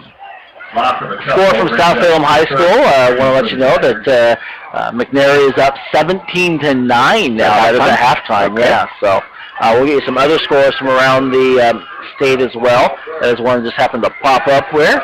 And we'll try to get some scores from around the Yandhill County area as well, too. So stay tuned for that. In our post-game show, as we have 48 seconds to go, here's a big third down play now. Totfest rolls around the right, puts the first down more inside the 40, down near the 35-yard line. Nice job there by Andrew Totfest for a first down and more. And Jeff, you say they went to the well one too many times. They go back to the exact same play, and it worked out for them because they figured they probably wouldn't do that exact same play. Exact same play out of a little bit different formation was the only difference there, Brian. But Totfest was running hard and has been running hard all game. Nice to see that Newberg's found a running back tonight that can do it, and that's the beauty of this team. We've seen McCarthy have up over 100 yards. We've seen Totfest have up over 100 yards. So we've seen James Conrad with some good carries on offense. So it's nice to know that there are options available. And speaking of options, that was a total option play there by Grayson Ovion. He goes forward, gets inside the 30, gets to the 25-yard line, and gets a pickup of 11 yards and another Newberg first down. What a segue there called by the stats man. Hey, just a couple stats I want to give you out there. Forest Grove struggling tonight, surprisingly so, after the big victory last week to Century. At home, they're trailing 26-13. Well, this wind could be playing havoc with their passing game, right? It really could. The horn will sound here in just 3 seconds to let you know that we are done with the third quarter of play. Our score after 3. Newberg 7, 12-7. Tigers have the ball on the 25 of Tualatin. We'll be back on KLYC after this 1-minute timeout. Tiger fans, if you're going to tow something, regardless of how big it is, you need to talk to us at Newberg Ford. Ford builds trucks for every job, the #1 selling trucks in America for 37 straight years. And it seems like every trade publication and RV publication recommends them. At Newberg Ford, our guys are truck experts.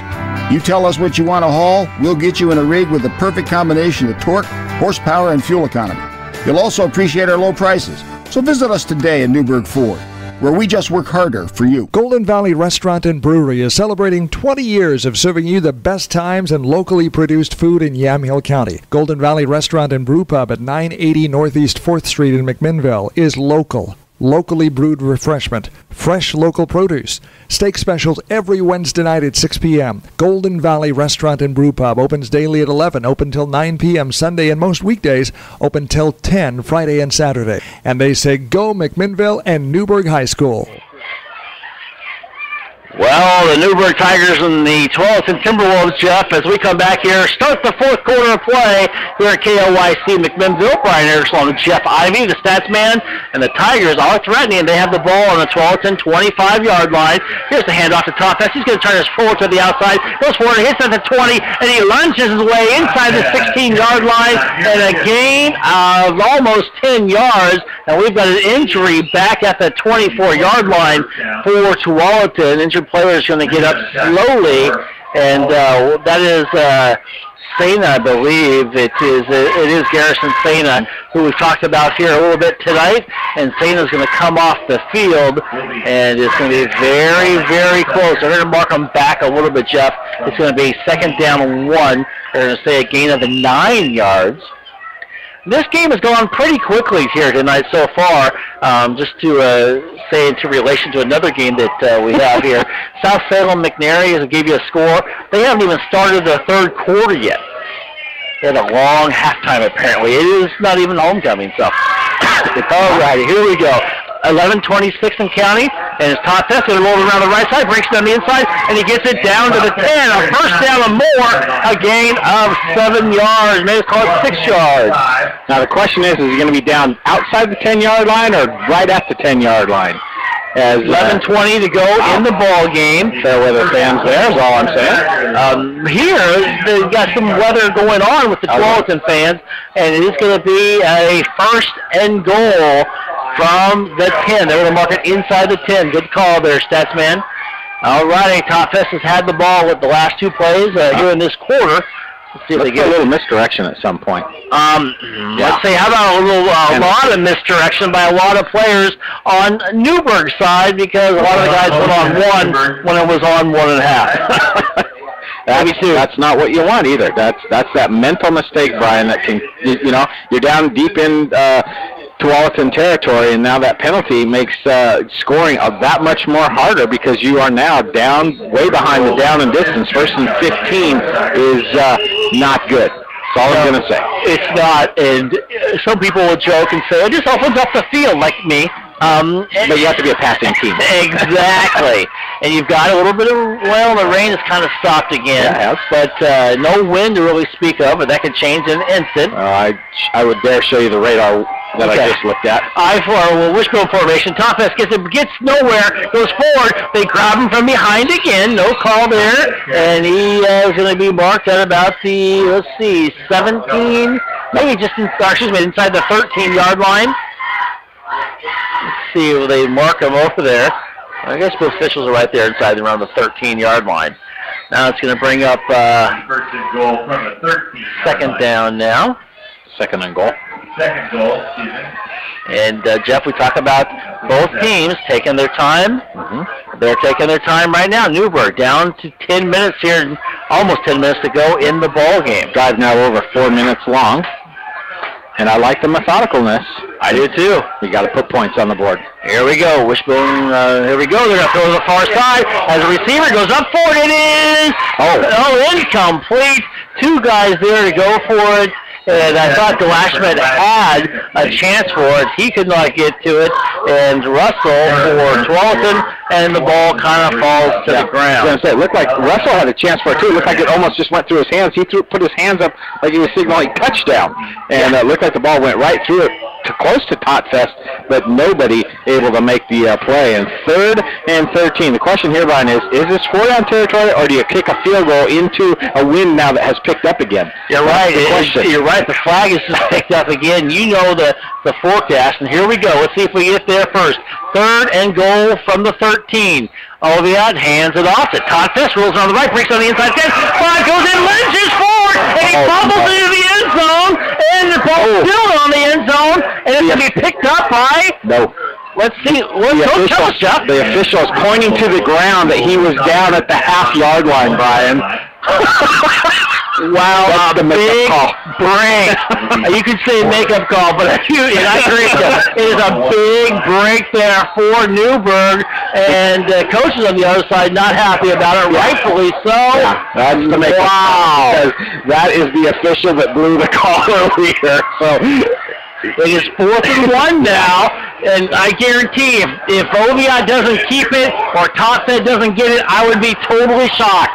Here we go, 9:04 and counting. Oviatt under center, hands off to Totfed, he lunges. Does he get it? No signal yet. No signal. Does he get it? Where are we going to go? We're looking. It is 4th down. There's no signal from the officials. Everyone else from Newberg saying yes, he did. And oh my God. Here's the signal. A late touchdown, Tigers. The official who was supposed to make the call on the line didn't even, he's like walking around like, I don't know if he scored. This official here on the near side is, in my opinion, clueless. But that's it. I'm done. They scored a touchdown. The score is on the board. That's all that matters. What a drive. Totfed apparently only needed a yard, got maybe just over it, if that. And he didn't need that because he was less than a yard, as we said earlier. What a play to get it in there. And they get the score. They're trying to make something happen. Let's see, who's going to come out here and kick it. I think they are going to bring Oviatt, and Oviatt is. There's the hold by Lashman. The kick is wobbly. The kick is up, and the kick is no good. Oh, my. 8:50 left to go in the ball game. Newberg is taking their first lead. It's 13-7. Don't go away. This could be very interesting. You're listening to the KLYC Game of the Week. We'll be back after this 1-minute break. If you're involved in a vehicle crash, you need to take your car or light truck to a repair center that will fix it right the first time. The philosophy of J&W CarStar Collision Repair Center in McMinnville is relax. We'll take it from here. Roger Fowler stands by his crew's reputation. J&W CarStar Collision Repair Center, 1100 Northeast Lafayette in McMinnville. What are you saving for? It's a good question because big dreams are financed by smart savings, and there's no better time to start saving than when you're young. That's why First Federal waives monthly service fees and minimum balance requirements for account holders under 18 years of age. So skip or run to First Federal because your big dreams of tomorrow really do start with saving today. Your friends at First Federal are ready to help you invest in your tomorrows. First Federal, we're here for you. All righty, we're in the fourth quarter here on AM 1260 KLYC, and here comes the kick. It's an onside kick, and it's tipped away, and it is going to be tipped and taken. The whistle was blown, and the Timberwolves player picks it up, and he is running 50 yards into the end zone. That is Connor McCullough, but it was tipped here, and before it went the 10 yards.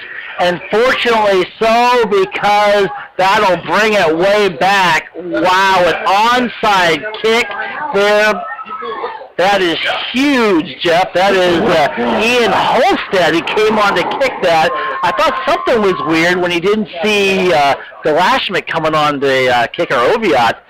Wow, the ball is being marked at the 49-yard line of Newberg. Oops. Yeah, I would say these are not your number one officials in this league, Brian, tonight, because now the official on the far side in front of Tualatin's bench just made a major faux pas, the inadvertent whistle. Wow, the rain now has come down. Once again. When it rains, it pours, huh? It's kind of a metaphor for the officials, for the players, and I tell you, I feel nothing worse than having an inadvertent whistle blown by the official, and the head referee now walking over to head coach Ron Hastings to give him a little explanation. And you could literally see all the Newberg players stop when they heard that whistle. Give credit to the Tualatin Timberwolves to keep running, but all the Newberg players, you could just see their body language like, oh, there's the whistle, we're done. And they quit on the play, and unfortunately, it's going to be a long 8 minutes and 43 seconds on the far sideline for that official. Well, we heard some banging and pounding over there in the coach's box next to us here in the press box. They are not happy, rightfully so. Well, here we go. 8:43 to go in the ball game. Schroyer gets it, hands it off to Weisner. He's just going to pull and pull and pull, and he's going to get inside the 45-yard line. And Weisner gets a gain of about 4 yards. Jeff, wow, it's going to be how can they come back from this? Do you have the defense step up? What's going to happen? As I say that, one of the big guys, Sebastian Haney, is coming out of the game for Newberg, and I think going in for him is Bryce Schubert. And now you've got some a little bit of hurry going up now by Tualatin. Here they go. Second down, about 6. Hand up, and goes to Wiesner. He goes forward. He plows his way to the 40. A gain of 5 yards. Going to bring a 3rd down and 1. And now Tualatin saying, "Hey, we got to get this thing rolling." Yeah, you see the urgency a little bit by a little more hustle back to the line of scrimmage.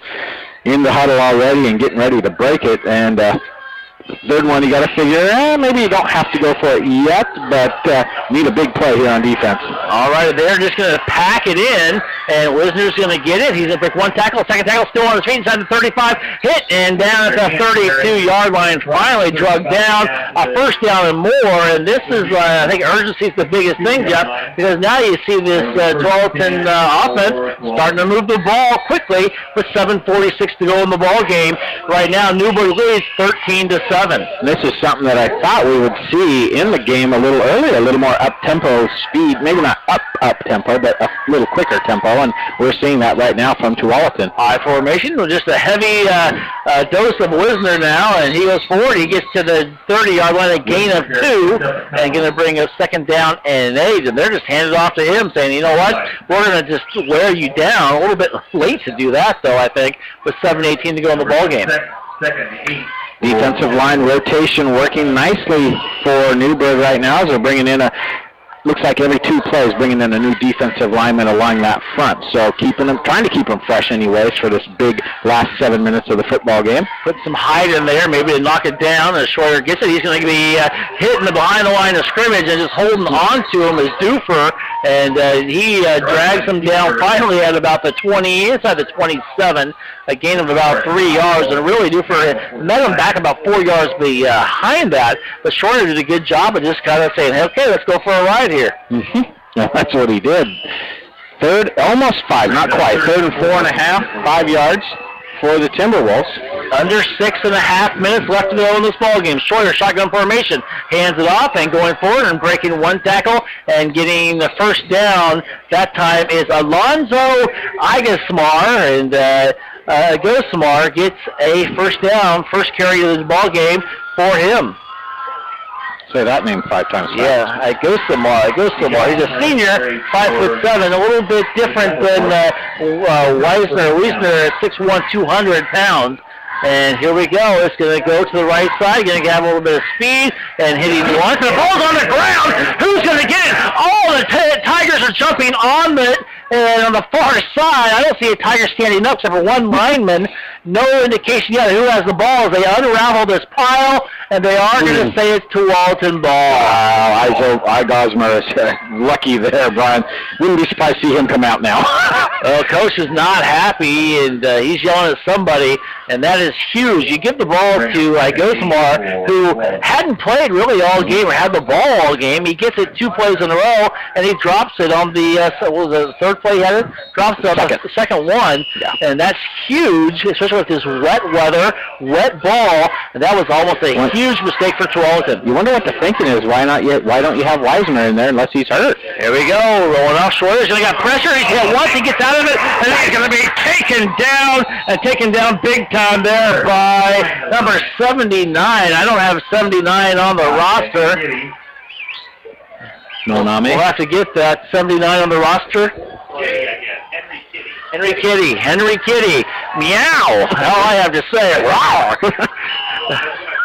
Well, you know, kind of like a tiger. I like that one. Kind of. Very wet, cold tiger.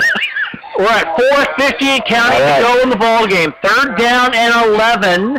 Tualatin taking their time once again. You're in 4-down territory, and again, Wiesner not in there in the backfield, Brian. And I don't see him on the bench on the far side, so got to figure something's not right. Schroeder hands it off, and he goes, guys, more goes forward, breaks the tackle, tries to go backwards, and he is wrapped up and taken down and pumping his fist in the air is Andrew Creighton with a big takedown. 4th down and 9 now, and they bring out Ryan Wiesner now, and he has to go back to the bench. Yeah, I think he's going over to listen with the play of the coach. I guarantee, right here. You guarantee? Little razzle-dazzle. Maybe that's what they're wanting them to think, but you know what? They're really taking their time. Well, we're under 4 minutes and counting at 3:54, and Tualatin coach is not happy. He's going to finally walk over there. He is going to call a timeout. 3:49 to go. We'll take it as well. Newberg leads 13-7. 3:49 left to go in the ball game. Don't go away. You're listening to KLYC McMinnville. Back after this 1-minute break. It will be an arduous journey of epic proportions, venturing out into the great unknown, exposed to the rugged, unforgiving elements, struggling for survival when... So, you're going car camping for the weekend. Here at Les Schwab, we can get you travel ready in no time. That's because every tire we sell comes with lifetime protection, including free pre-trip safety checks and more, plus a great price. That's our best tire value promise. I could hug you. Les Schwab, doing the right thing since 1952. High school sports is brought to you by Davison Auto Parts in McMinnville. High school athletes strive to be the best they can be, and so does Davison Auto Parts. Davison Auto Parts, 1717 North Baker Street in McMinnville, takes pride in providing customers with the best quality parts and personal service. As a Napa Auto Parts dealer, Davison Auto Parts has fast access to an inventory of more than 400,000 parts. Davison Auto Parts, Baker Street, McMinnville, a trusted partner in keeping your vehicle safe on the road. Welcome back here as the pass goes on 4th down and 9. It's intercepted there by Tyler DeLashman at the 5-yard line, and the Tigers take back the ball. What a big play there as they were going and threatening. The Timberwolves were with 3:42 left to go in the ball game. A huge play there by DeLashman, and Jeff, you don't get any plays bigger than that. Not in this football game, Brian. That ball really kind of died. Even though he's throwing it with the wind, it really kind of bottom fell out of it. And looked like for a second DeLashman wanted to take it the length of the field, and he stumbled over his feet almost, it looked like. But still, Newberg with the ball on the 9-yard line. Oviatt has the ball, still 2 timeouts though for Tualatin, and they hand it off, goes to Todd Fest, and he'll get out to the 10-yard line, a gain of maybe 1 yard there for Todd Fest. And, you know, the problem is you think ahead. If you're forced to punt, Brian, you want that wind to die down. Right. Because a 30-yard punt right now is going to give excellent field position to Tualatin if you can't get a first down and sustain a drive. So really important to get at least 1, maybe 2 first downs to ice this game. An update from Tigard High School. Tigard has extended their lead now 51-0 over McMinnville. That's why they're number 2. They're number 2 in the state for a reason. You are right. That's big boy football. 3 minutes to go in the ball game and counting. Oviatt going to take his time, and he hands it off, and going forward to McCarthy. McCarthy gets it, then maybe back to the line of scrimmage, and that is about it. And we have got a timeout from Tualatin, and they call it with 2:44 left to go in the ball game. Don't go away. We got great action coming your way on KLYC McMinnville. We're back after this 1-minute break. There are times you simply need a friend. Someone who will stop and listen to your needs. Macy & Sons have been serving families here since 1903.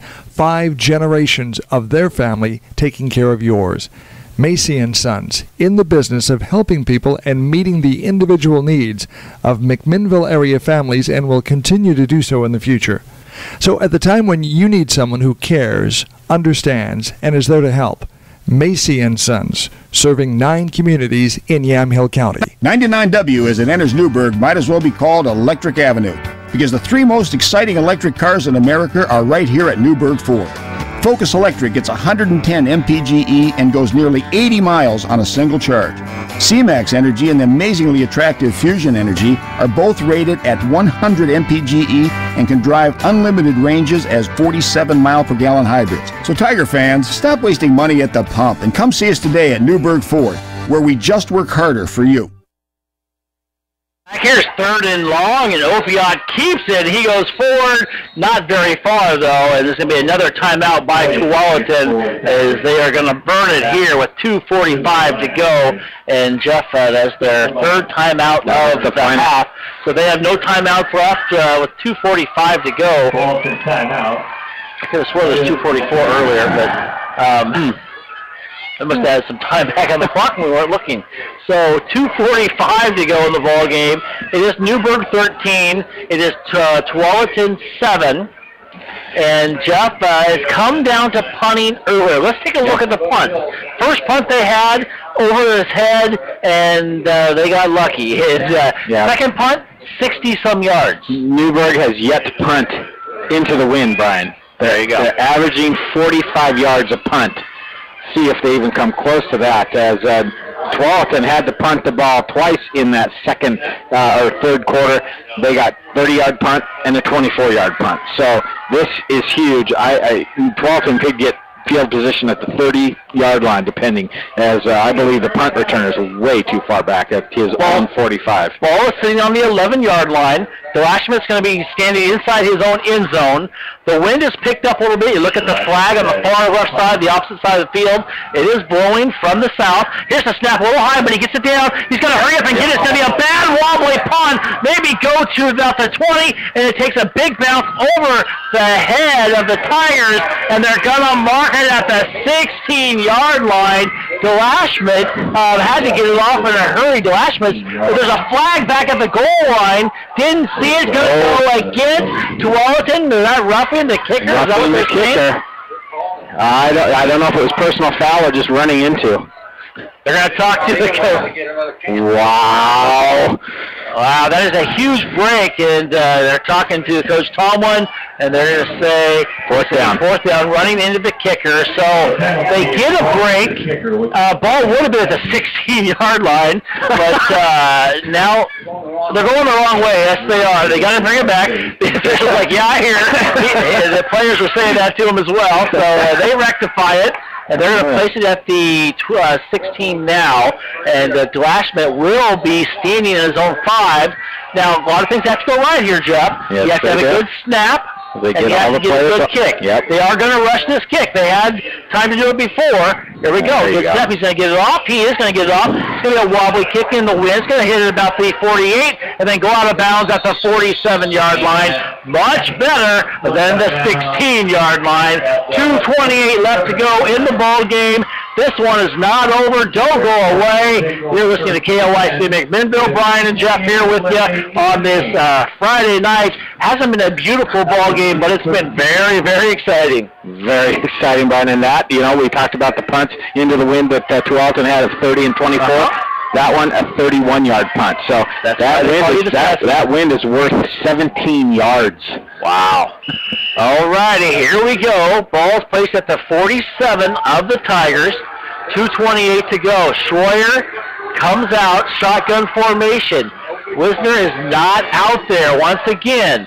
And Schroyer's going to get it. He's going to roll to the right. He's going to keep going to the right. Going to break a tackle. He's going to be hit. A short gain. And who was there? James Conrad once again. What a fantastic play to come up from that cornerback position and cut down Schroeder. And I'll tell you what is happening now. There is no way for the clock to stop. No timeout. So Tualatin feeling a little pressure here probably as Wisner actually out here as a wide receiver, Brian, going to go against a smaller guy. He is out here now. You are right. Looks like he's uncovered.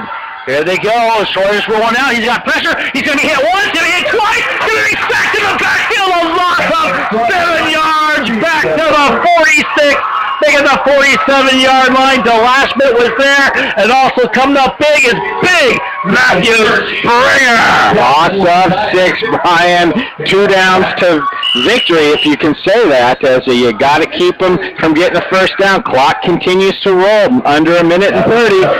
They're so slow getting up. They huddle way back deep, and they get back finally, but they have taken off about 25 seconds off the clock. Here we go. Schroyer draws back, rolls to the right, double pumps, throws to the right, has a receiver, and so is Conrad there, and Conrad knocks it down. James Conrad is coming up big tonight, folks, here on the Newberg Tigers sideline. They are going wild. Big play for Conrad and for the Tigers. Would this be the upset of the night in Class 6A football? Oh, yeah, baby. You got to play this play, though. You can't look ahead. You got to play this play. Look for maybe some sort of little bit of a razzle-dazzle, but not too much. Probably going to go to Tualatin's favorite play right here. 1:11 left to go in the ball game. That means nothing right now. It is 4th down and 15. Prevent defense coming out for the Tigers.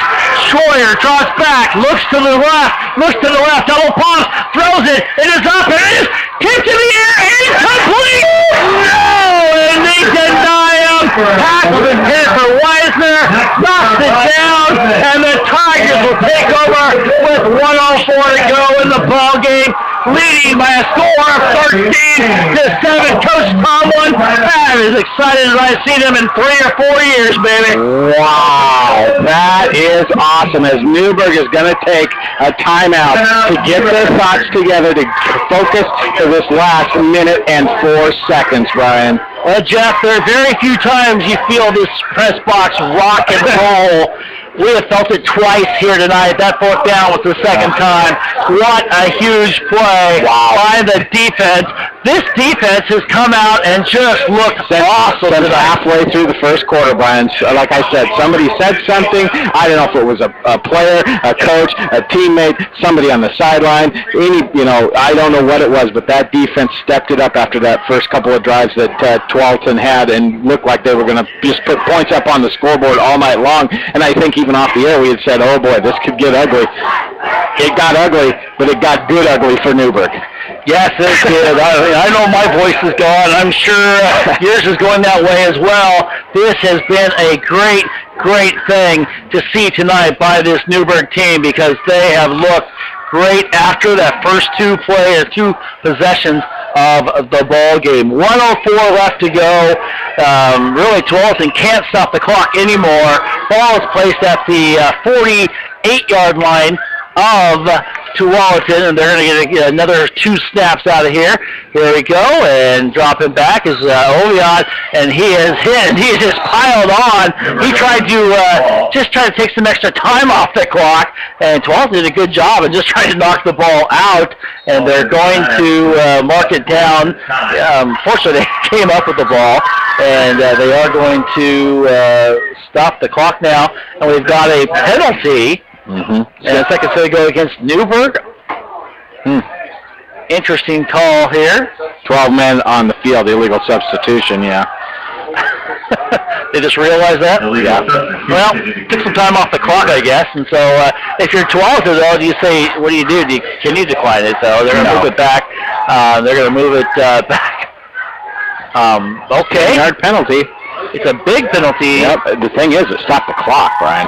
10 yards from where? Because they're moving all the way back to the 30. Where he took a knee, which was at the 48.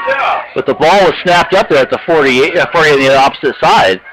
Is where it should have been because that's where the play actually took place. But here we go, 45 seconds to go now. I think Oviad will get to his knee a little bit quicker this time. Maybe the last play of the ball game here. He's going to try to count it down. You got some big guys. Wisner's one of those guys who's going to try to jump the pile. You got to go down. He does jump the pile. They do go down, and a lot of pushing going on now, but a little frustration. And that should be the last play of the ball game. And you've got some celebration going on now by the Tigers, and they are going to be very excited, and rightfully so, folks. The Newberg Tigers have won this ball game. Todd Fest over on the far side celebrating. He's very happy about the whole thing. He should be as well. And the Newberg Tigers have put up the victory here tonight as the final horn sounds, and they win this one by a score of 13-7. What a ball game tonight. We've said that a couple times this year, and the Tigers finally get through it tonight, and they get the W.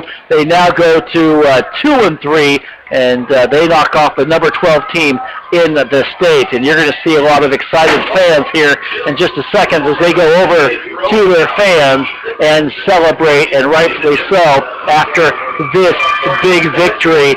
And Jeff, final thoughts before we take the break?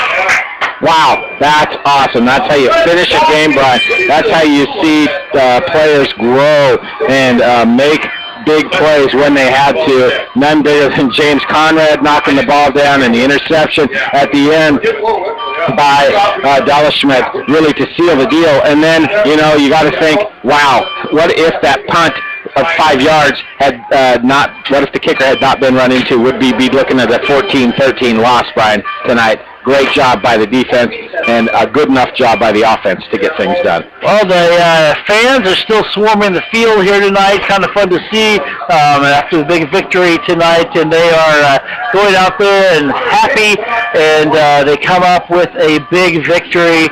And we'll say, what more can we say? Except we've got stats coming up for you. We got live scores from around the state and much more in the postgame show. We'll be back with the postgame show after this 2-minute timeout.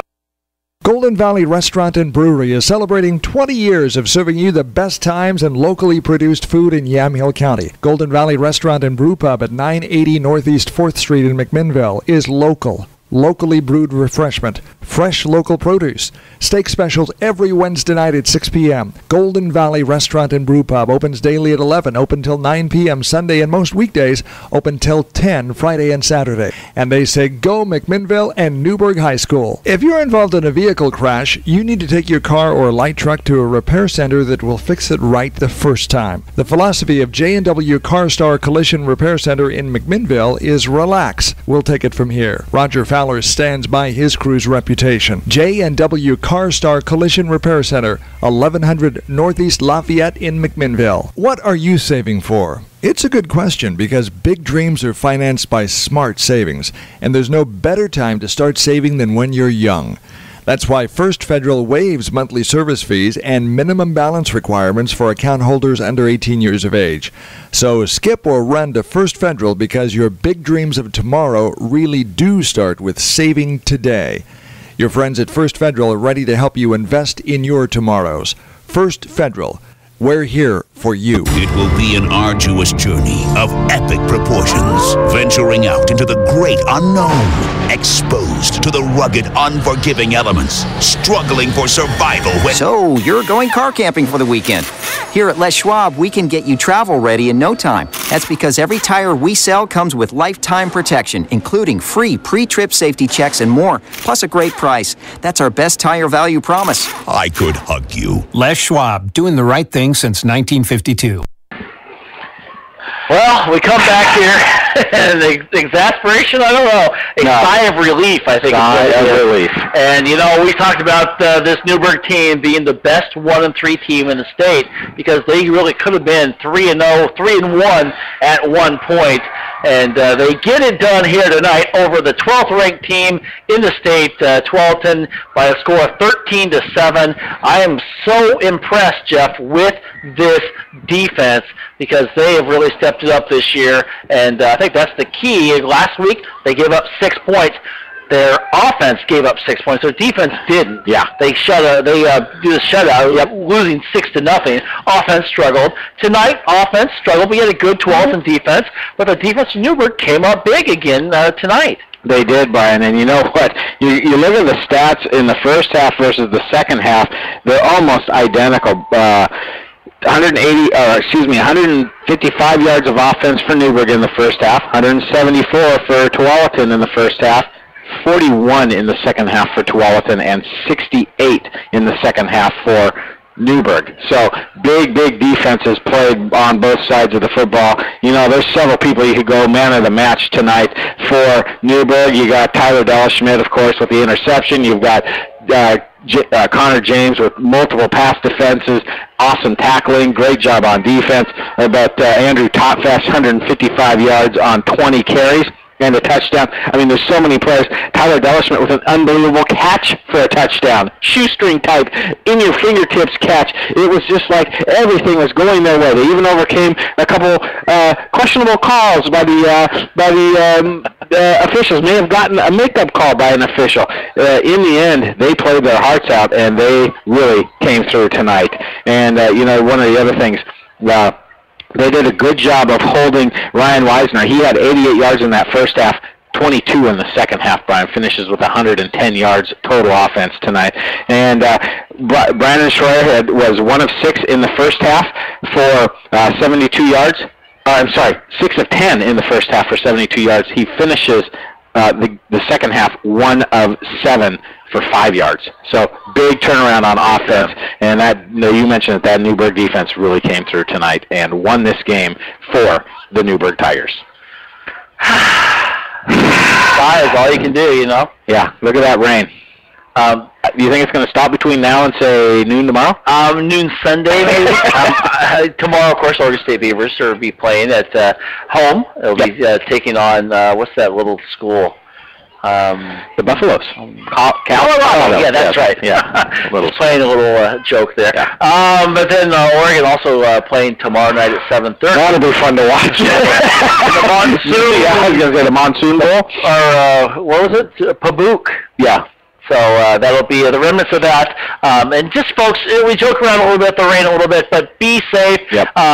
Keep it tuned here to AM 1260 KLYC this weekend, and Dave will keep you updated on what's going on weather-wise, and you can just kind of follow on, especially if there's any issues going on. Of course, you can tune in 1260 and keep you updated for those issues. That is going to be all weekend going into Sunday night. So, of course, things can change as well, but it's not looking like it's going to be a nice weekend. I can say that at least.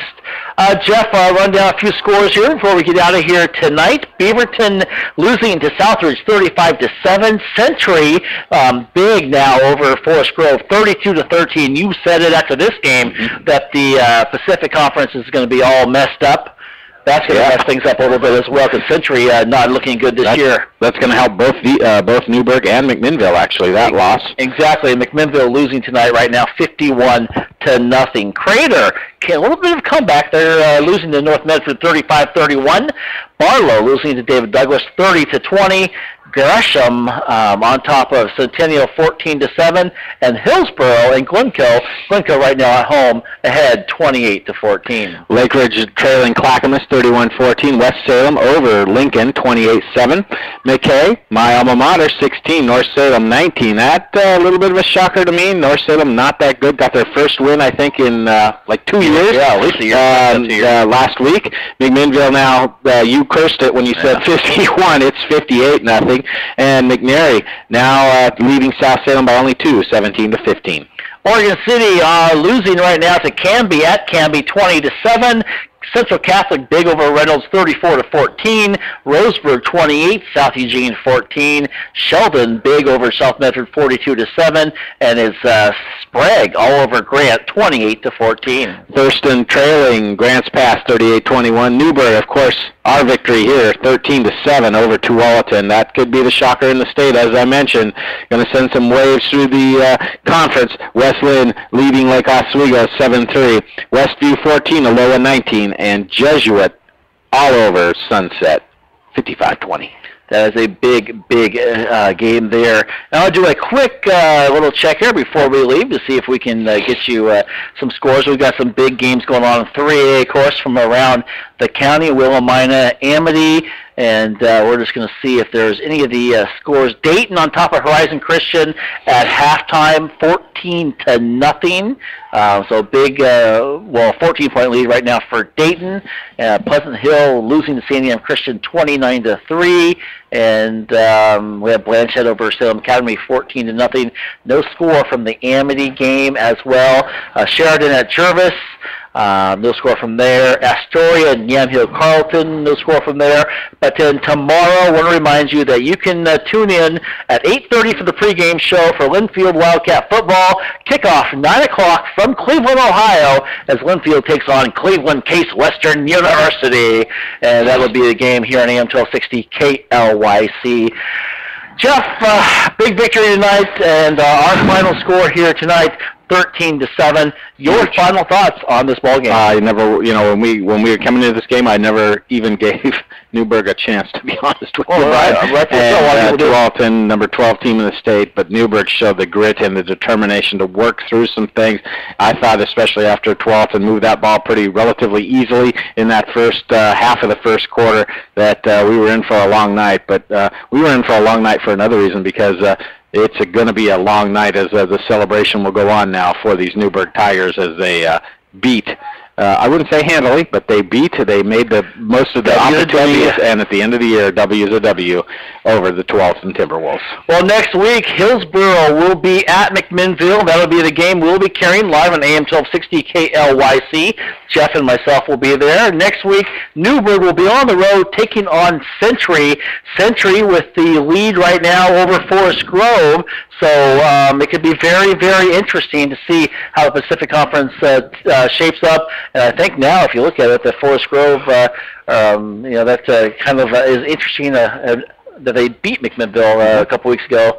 But now it's going to be interesting to see how the Newberg Tigers do at Century next week. Our final score here is Newberg 13, Tualatin 7. A great ball game here from Newberg High School. For Jeff Ivey, the stats man, also Dave Adams back at Command Central. I'm Brian Erickson saying good night, everybody.